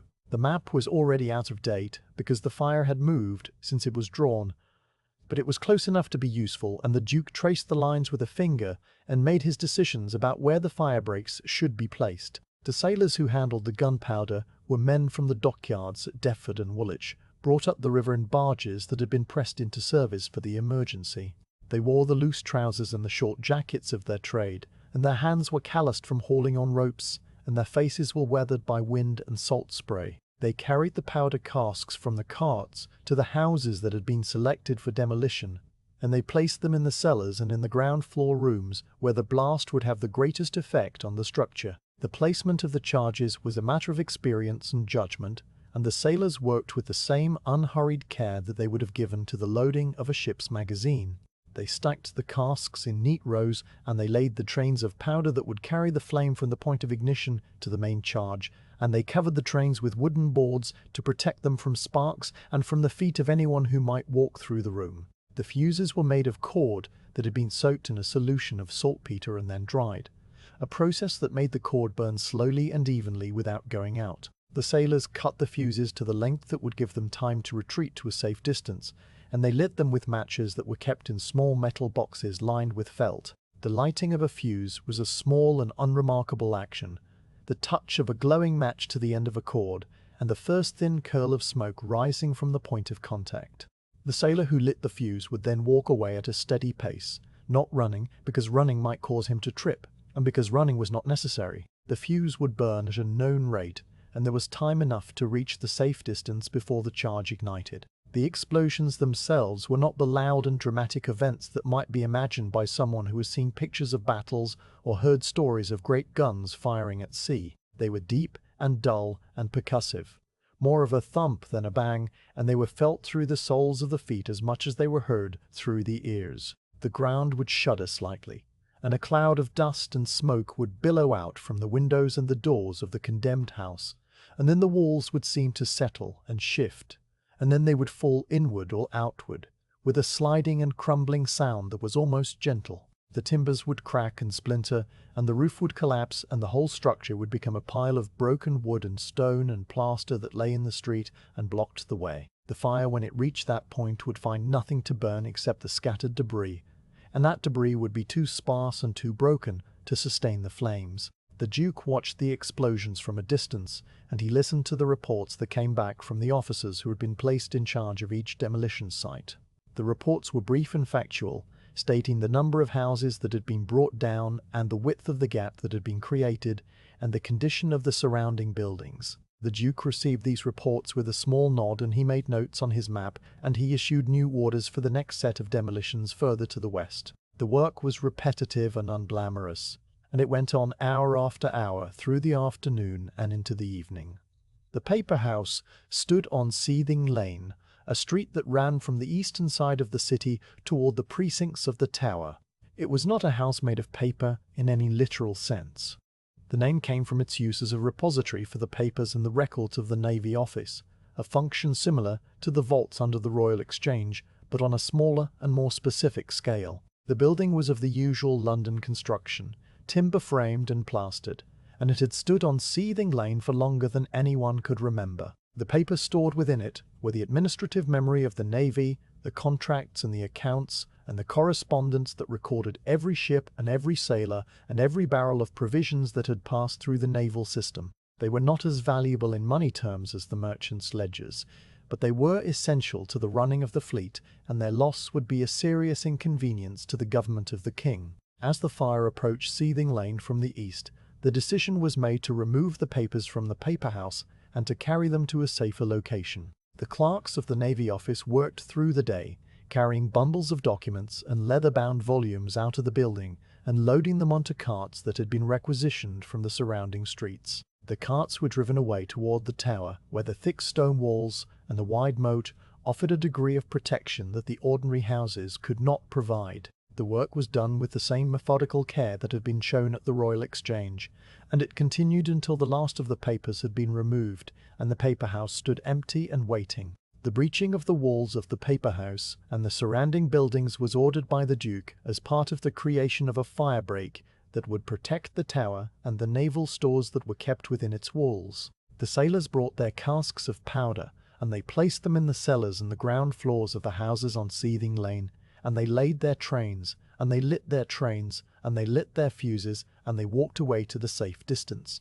The explosions came one after another, a series of dull and percussive thumps that shook the ground and sent up clouds of dust and smoke. The walls of the paper house fell inward, and the roof collapsed, and the building that had housed the records of the Navy became a pile of rubble that lay across the street and blocked the path of the advancing fire. The Duke watched the demolition of the paper house and the surrounding buildings from a position near the Tower, and he saw that the fire break was wide enough and that the fire, when it reached the gap, would find nothing to burn. He made a note on his map, and he gave orders for the sailors to move further west and to prepare the next set of demolitions. The work was not finished, and it would not be finished for several more days.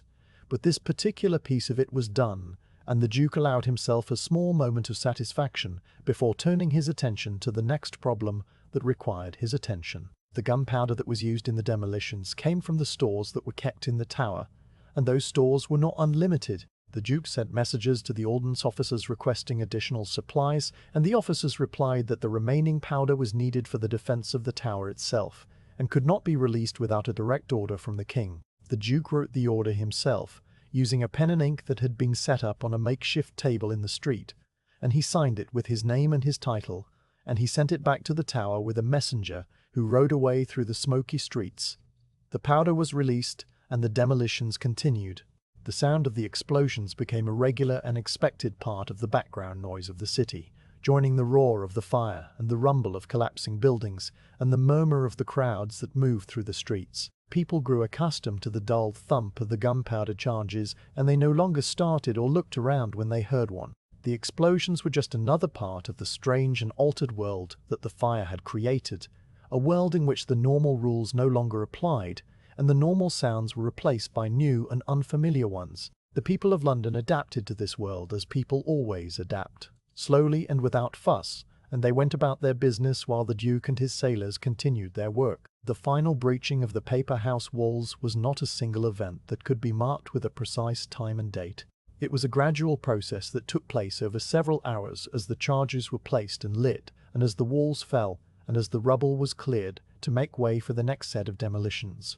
The paper house itself was gone by the evening of the 4th day of September, and the fire break that it had been part of was holding, and the fire was beginning to slow its advance in this part of the city. The Duke received the reports, and he updated his map, and he prepared for the next phase of the operation.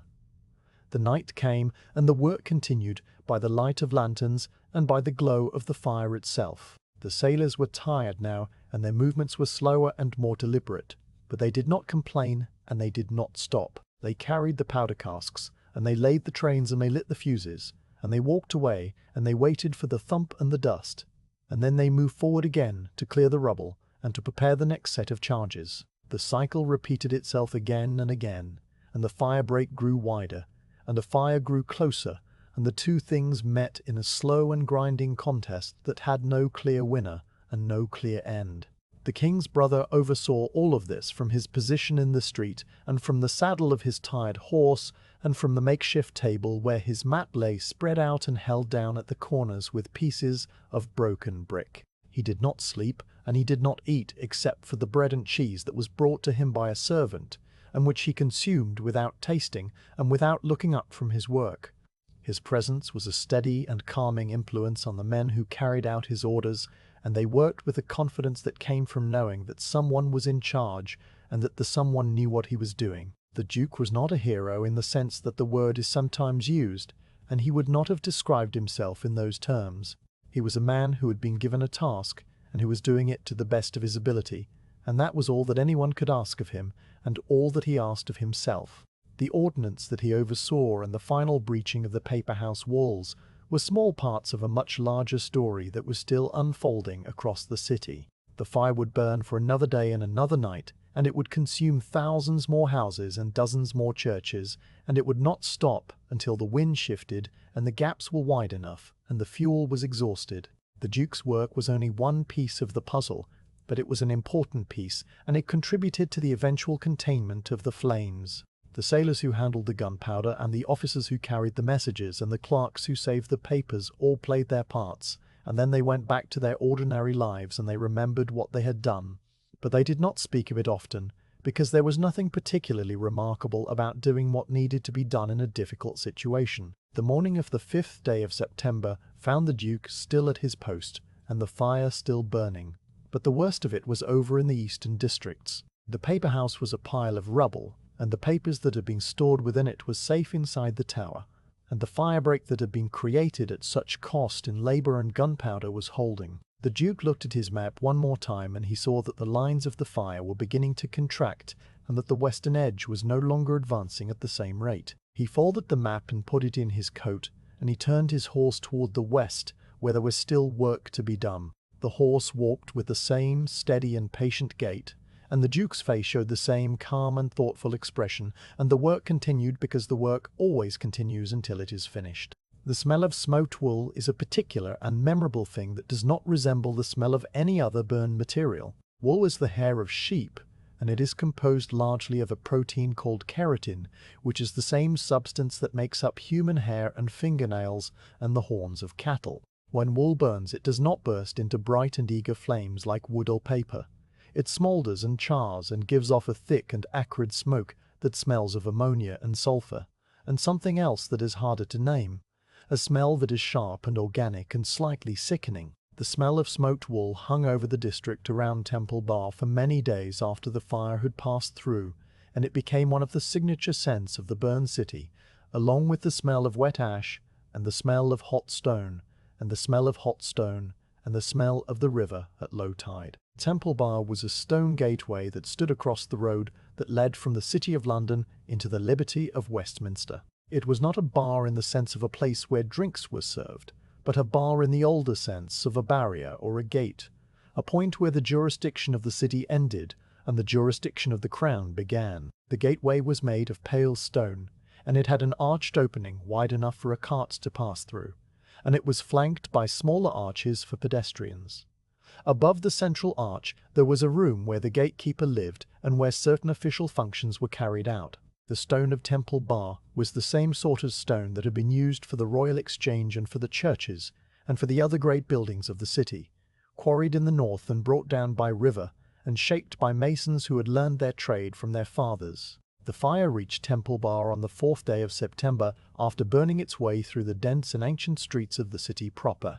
The buildings that lined the road on the eastern side of the gate were a mixture of shops and houses and taverns, and they were built in the usual London manner, with timber frames and plaster infill and roofs of wooden shingles. Among these buildings were several that belonged to drapers and cloth merchants, men who dealt in the woolen goods that were one of the foundations of English trade. The shops and warehouses of the drapers contained bolts of woolen cloth in various stages of preparation, from the raw and greasy fleeces that had been brought in from the countryside to the finished broadcloths that had been fulled and dyed and pressed and were ready to be made into coats and cloaks.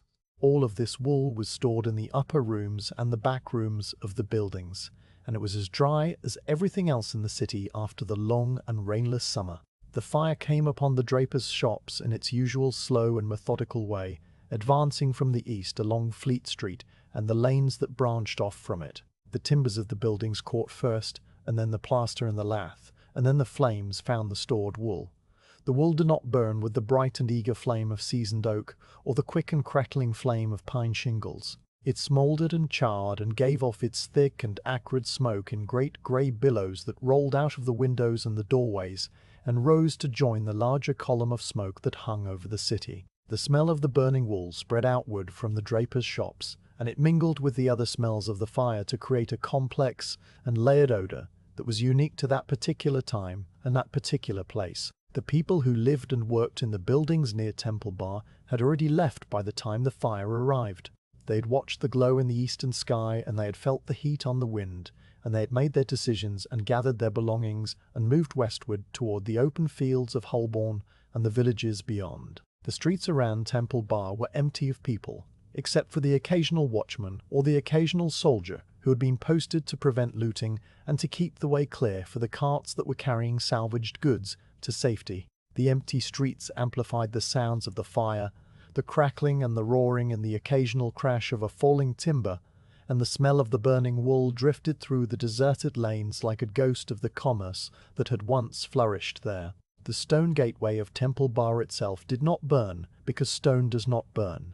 The fire licked at its walls and blackened its pale surface with soot and heated the stones until they were too hot to touch, but the structure remained standing and its arch remained open and the road beneath it remained passable. The gatekeeper's room above the arch was reached by a narrow wooden staircase, and that staircase burned and the door of the room burned, and the few pieces of furniture inside the room burned, but the stone shell of the room remained, and it continued to look out over the road as it had done for centuries. The fire moved on to the west and left Temple Bar behind, a blackened and silent monument at the edge of the burned district. The gradual cooling of the lead roofing at Temple Bar and in the surrounding buildings was a process that took place over many days, and that was observed by almost no one. Lead is a metal that melts at a relatively low temperature and that holds its heat for a long time after the source of the heat has been removed. The lead that had covered the roofs of the better sort of buildings and the lead that had been used for flashing around chimneys and for lining gutters had all melted during the fire,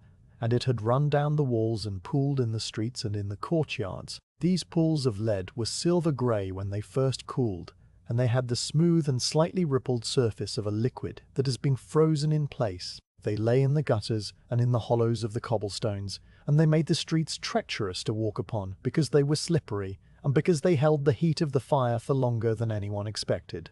The cooling of the lead was a slow and quiet thing that happened without any outward sign or any sound. The metal radiated its stored heat into the surrounding air and into the stones beneath it, and the temperature dropped by a degree, and then by another degree, and then by another degree over the course of hours and days. A person who placed a hand near one of the lead pools on the day after the fire would feel the warmth rising from it like the warmth from a banked fire. A person who placed a hand near the same pool a week later would feel nothing but the coolness of the metal and the coolness of the autumn air. The lead had given up its heat, and it had become again what it had been before the fire, a heavy and inert and patient metal that would lie on the street until someone came to collect it and melt it down and use it for some new purpose. The smell of smoked wool persisted in the air around Temple Bar for a long time after the flames had gone. The wool that had been stored in the drapers' shops had not all burned completely. Some of it had only charred on the outside, and the inner layers remained intact but permeated with the smell of the smoke. The charred bales and bundles lay in the ruins of the buildings, and they continued to smoulder and to give off their acrid odor for days. The smell was strongest in the morning, when the air was cool and still, and it grew fainter as the day warmed and the breezes stirred. It was a smell that clung to the clothing and the hair of anyone who walked through the district, and it served as a reminder of what had happened, and as a marker of the boundary between the burned and the unburned parts of the city. The area around Temple Bar was a boundary in more ways than one. It marked the western edge of the fire's advance because the wind that had driven the flames for 3 days finally shifted on the evening of the 4th of September and began to blow from the south and the west instead of from the east. The change in the wind was not dramatic, and it was not sudden. It was a gradual veering of the air that took several hours to complete, and that was noticed first by the sailors on the river and then by the people in the streets. The wind that had pushed the fire westward now pushed it back upon itself, and the flames that had been advancing so steadily began to falter and to slow and to burn themselves out against the ashes of what they had already consumed. The open spaces of the temple and the wide streets of Holborn and the fire breaks that had been created by the Duke of York and his sailors all combined to stop the progress of the fire, and the western edge of the burned district came to rest at Temple Bar. The cooling of the city after the fire was a process that happened in layers and at different speeds in different places. The surface of the ground and the surfaces of the walls cooled first because they were exposed to the air, and the air was moving and carrying away the heat. The deeper layers of the rubble and the interiors of the stone walls cooled more slowly because the stone was thick and it held its heat like the lead held its heat, and it gave it up only gradually over the course of days and weeks. A person walking through the burned district on the 5th day of September would feel the warmth rising from the ground through the soles of their shoes, and they would see the shimmer of heat still rising from the larger piles of debris. The city was a great mass of stored heat that was slowly and patiently dissipating into the autumn air. The lead roofing that had melted and pooled at Temple Bar was eventually collected by workmen who were employed by the city or by the owners of the buildings. The workmen came with crowbars and with hammers and with leather buckets, and they pried the cooled lead from the cobblestones and from the gutters, and they loaded it onto carts and took it away to be weighed and valued and sold. The lead was still valuable even though it had been melted, and even though it was mixed with ash and dirt and small stones. It could be melted again and cleaned and cast into new sheets, or into pipes, or into the hundreds of other things that lead was used for. The workmen did their work in the same slow and methodical way that everyone did their work in the aftermath of the fire, without haste and without complaint, and with the steady rhythm of men who understood that the task was large, and that it would take as long as it would take, as long as it would take. The smell of smoked wool began to fade as the charred bales were removed, and as the autumn rains came and washed the streets, and as the wind from the west brought cleaner air from the countryside. The smell did not disappear entirely because it had soaked into the stones and into the earth and into the fabric of the surviving buildings. For months afterward, a person walking past Temple Bar on a damp morning might catch a faint whiff of that particular acrid and organic scent, and they would remember the fire, and they would remember where they had been and what they had done during those September days. The smell became a part of the memory of the fire, a sensory detail that was recalled in later years when people spoke of what they had experienced. The gradual cooling of the lead roofing and the slow fading of the smell of smoked wool were small and unremarkable aspects of a much larger event that had changed the face of the city. The fire had burned for 3 days and 3 nights, and it had consumed more than 13,000 houses and nearly 90 churches and most of the great public buildings of the city. The burned district stretched from the tower in the east to Temple Bar in the west, and from the river in the south to the walls in the north. It was a landscape of ash and rubble and blackened stone, and it would take years to clear and to rebuild. The cooling of the lead and the fading of the smell were the first small signs that the immediate crisis had passed, and that the long and patient work of recovery could begin. The people who had left the city during the fire began to return in the days and weeks that followed. They came back along the roads from the north and the west, and they crossed the river from the south, and they walked through the streets that were still standing, and they looked at the ruins of the streets that were not.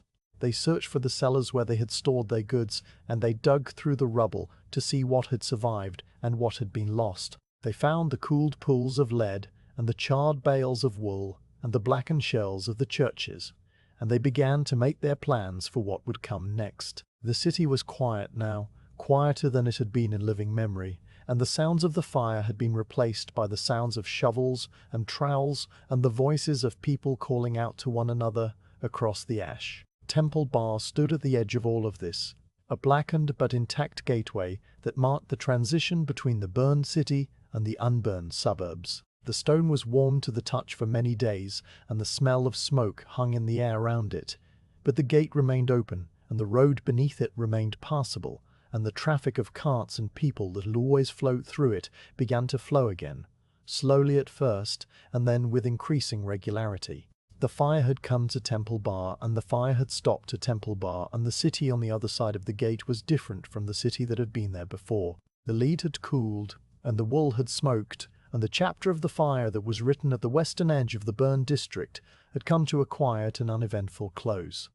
The fire had stopped. The wind that had pushed it westward for 3 days and 3 nights had turned at last, and the flames that had consumed so much of the city had found nothing left to burn, and had died back into heaps of glowing embers and drifting ash. The silence that followed the fire was not a complete silence, because the city was never completely silent even in its most quiet moments, but it was a different kind of sound than the roar and the crackle that had filled the air for so long.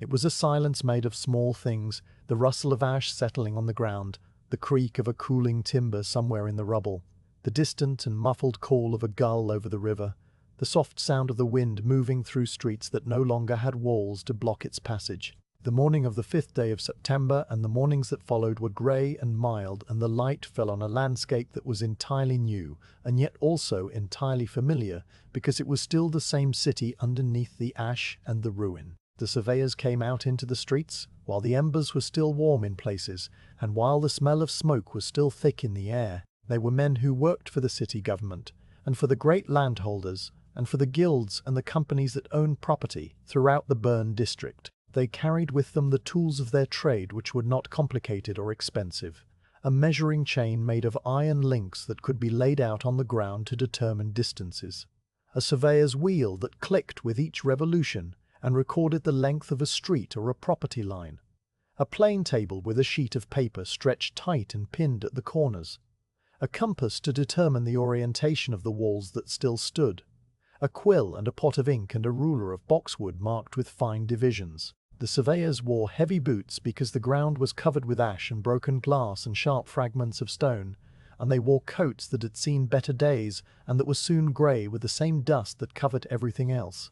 The pacing of the ashen grid began at the edges of the burned district, where the fire had stopped and where the surviving buildings still stood in their familiar rows. The surveyors started at Temple Bar in the west, and at the tower in the east, and at the river in the south, and at the line of the old city wall in the north, and they worked their way inward toward the center of the destruction. They walked slowly along the lines of the streets that were still visible under the ash and the rubble.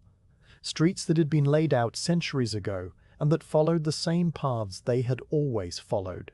The street names were still known to everyone who had lived in the city: Cheapside and Cornhill and Lombard Street and Gracechurch Street, and the hundreds of smaller lanes and alleys and courts that made up the dense and complicated web of the old city. The buildings that had lined these streets were gone, but the streets themselves remained, their courses marked by the stone foundations that projected a few inches above the ash, and by the occasional surviving wall of a church or a public building. The surveyor's chain was laid out on the ground by two men working together. One man held the end of the chain at a fixed point, often a corner of a surviving foundation, or a mark that had been scratched into a stone with a piece of flint, and the other man walked forward along the line of the street and let the chain unroll behind him. When the chain was fully extended and lying straight on the ash, the second man would call out the measurement and the surveyor would write it down in his notebook. Then the first man would walk forward to the point where the chain had ended, and the process would repeat. The work was slow and repetitive, and it required patience and attention to small details. The chain was heavy, and it caught on the debris that littered the ground, and it had to be straightened and adjusted frequently. The men who handled the chain did not hurry, and they did not complain. They moved with the steady and unhurried pace of people who understood that the task would take as long as it took, and that there was no point in trying to rush it. The surveyor's wheel was a simpler tool that could be used by a single man walking alone. It was a wooden wheel of a known circumference mounted on a handle and fitted with a mechanism that clicked with each full revolution. The surveyor would place the wheel at the starting point of a measurement and then walk forward along the street or the property line, and the wheel would turn and the mechanism would click, and each click represented a certain number of feet or yards. The surveyor would count the clicks in his head or mark them on a piece of paper, and at the end of the distance he would calculate the total measurement. The sound of the surveyor's wheel was a soft and regular clicking that echoed in the empty streets, and that became one of the characteristic noises of the weeks after the fire. It was a sound that meant the city was being measured and recorded, and that the work of rebuilding was already beginning in the minds of the men who understood the importance of accurate measurements. The plane table was set up at street corners and in open spaces where the surveyor could see a long distance in several directions. It was a flat board mounted on a tripod, and it was leveled carefully with small adjustments to the legs. A sheet of paper was fixed to the board, and the surveyor used a sighting rule to draw lines on the paper that corresponded to the lines of the streets and the positions of the surviving walls. The plane table work required a clear head and a steady hand, and it was done in the mornings when the light was good and the air was still. The surveyor would stand at the table for hours, sighting along the rule and making small marks on the paper, and then connecting the marks to create a map of the burned district. The map grew slowly over the course of days and weeks, and it showed the grid of the old streets and the outlines of the parishes and the wards and the boundaries of the properties that had been destroyed. The surveyors were not the only people moving through the burned city. The householders who had fled before the fire began to return as soon as the streets were cool enough to walk upon. They came back to find the places where their houses had stood, and they stood in the ash and looked at the blackened foundations and the fallen chimneys, and they tried to understand what had been lost and what might be recovered. They poked at the rubble with sticks and with pieces of broken timber, and they searched for the entrances to the cellars where they had stored their goods. The cellars were often still intact beneath the debris, and the things that had been placed in them were often still there, covered with ash and dust, but otherwise unharmed. The sound of people digging through the rubble to reach their cellars was a soft and persistent scraping that joined the clicking of the surveyor's wheel as part of the new soundscape of the city. The sound of trowels clearing foundation stones began in the weeks after the fire, as the first tentative efforts at rebuilding got underway. The trowels were the ordinary tools of bricklayers and stonemasons, flat blades of iron set into wooden handles and used for spreading mortar and for lifting and placing bricks and stones. After the fire, the trowels were used for a different purpose: to clear away the ash and the debris that had accumulated against the surviving foundation walls and to expose the stonework so that it could be inspected and measured and recorded. The work was done by laborers who were employed by the property owners, or by the city, or by the contractors, who were beginning to organize the enormous task of clearing the rubble and preparing the ground for new construction. The laborers worked in small groups and they moved through the streets with their trowels and their buckets and their barrows. They would stop at a foundation wall that projected above the ash, and they would begin to scrape away the debris that had piled up against it. The trowels made a soft and rhythmic scraping sound as they moved across the stone, a sound that was not loud enough to carry far, but that filled the immediate area with a sense of quiet and patient industry. The laborers did not talk much while they worked because the work required a certain amount of attention and because there was not much to say. They scraped and they lifted and they carried the debris to the barrows, and they emptied the barrows into the larger piles that were accumulating at the ends of the streets where the carts would eventually come to take the rubble away. The foundation stones themselves were of various kinds and various qualities, depending on the age and the importance of the building they had supported. The oldest foundations were of rough and irregular stones that had been gathered from the fields and the riverbeds centuries ago and laid with a mortar that was now crumbling and weak. The newer foundations were of cut and squared stones that had been brought from the quarries by barge and set with a stronger mortar that had hardened over time into something almost as durable as the stone itself. The fire had blackened the stones, and in some places the intense heat had cracked them or caused the surface to flake away in thin layers, but the foundations as a whole had survived. They stood in the ash like the bones of the old city, waiting to be incorporated into whatever new structures would rise above them. The clearing of the foundation stones was a necessary first step in the process of rebuilding, because the new buildings would need to be set upon the old foundations or upon new foundations that were dug into the same ground. The surveyors needed to know exactly where the old walls had stood so that the property lines could be re-established and the disputes between neighbors could be resolved. The lawyers and the clerks of the city government were already at work in their temporary offices, compiling the records of ownership and the deeds and the leases that would determine who had the right to build on each parcel of land. The trowels scraping against the stone were the physical counterpart to the scratching of quills on paper, a slow and methodical uncovering of the past that would serve as the basis for the future. The ashen grid of the burned city was not a blank slate in the way that the phrase is sometimes used. The streets were still there and the property lines were still there, and the legal and social structures that had governed the city before the fire were still there.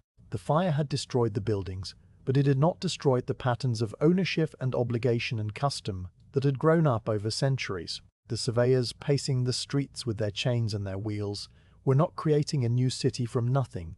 They were recording the shape of the old city so that the new city could be built upon the same foundations and along the same lines. The changes that would come in the years after the fire, the widening of some streets and the straightening of others, and the new regulations about building materials and construction methods would be imposed upon this ancient and enduring grid. The sound of the trowels and the sound of the surveyor's wheel and the sound of the shovels in the rubble were the sounds of the city beginning to recover.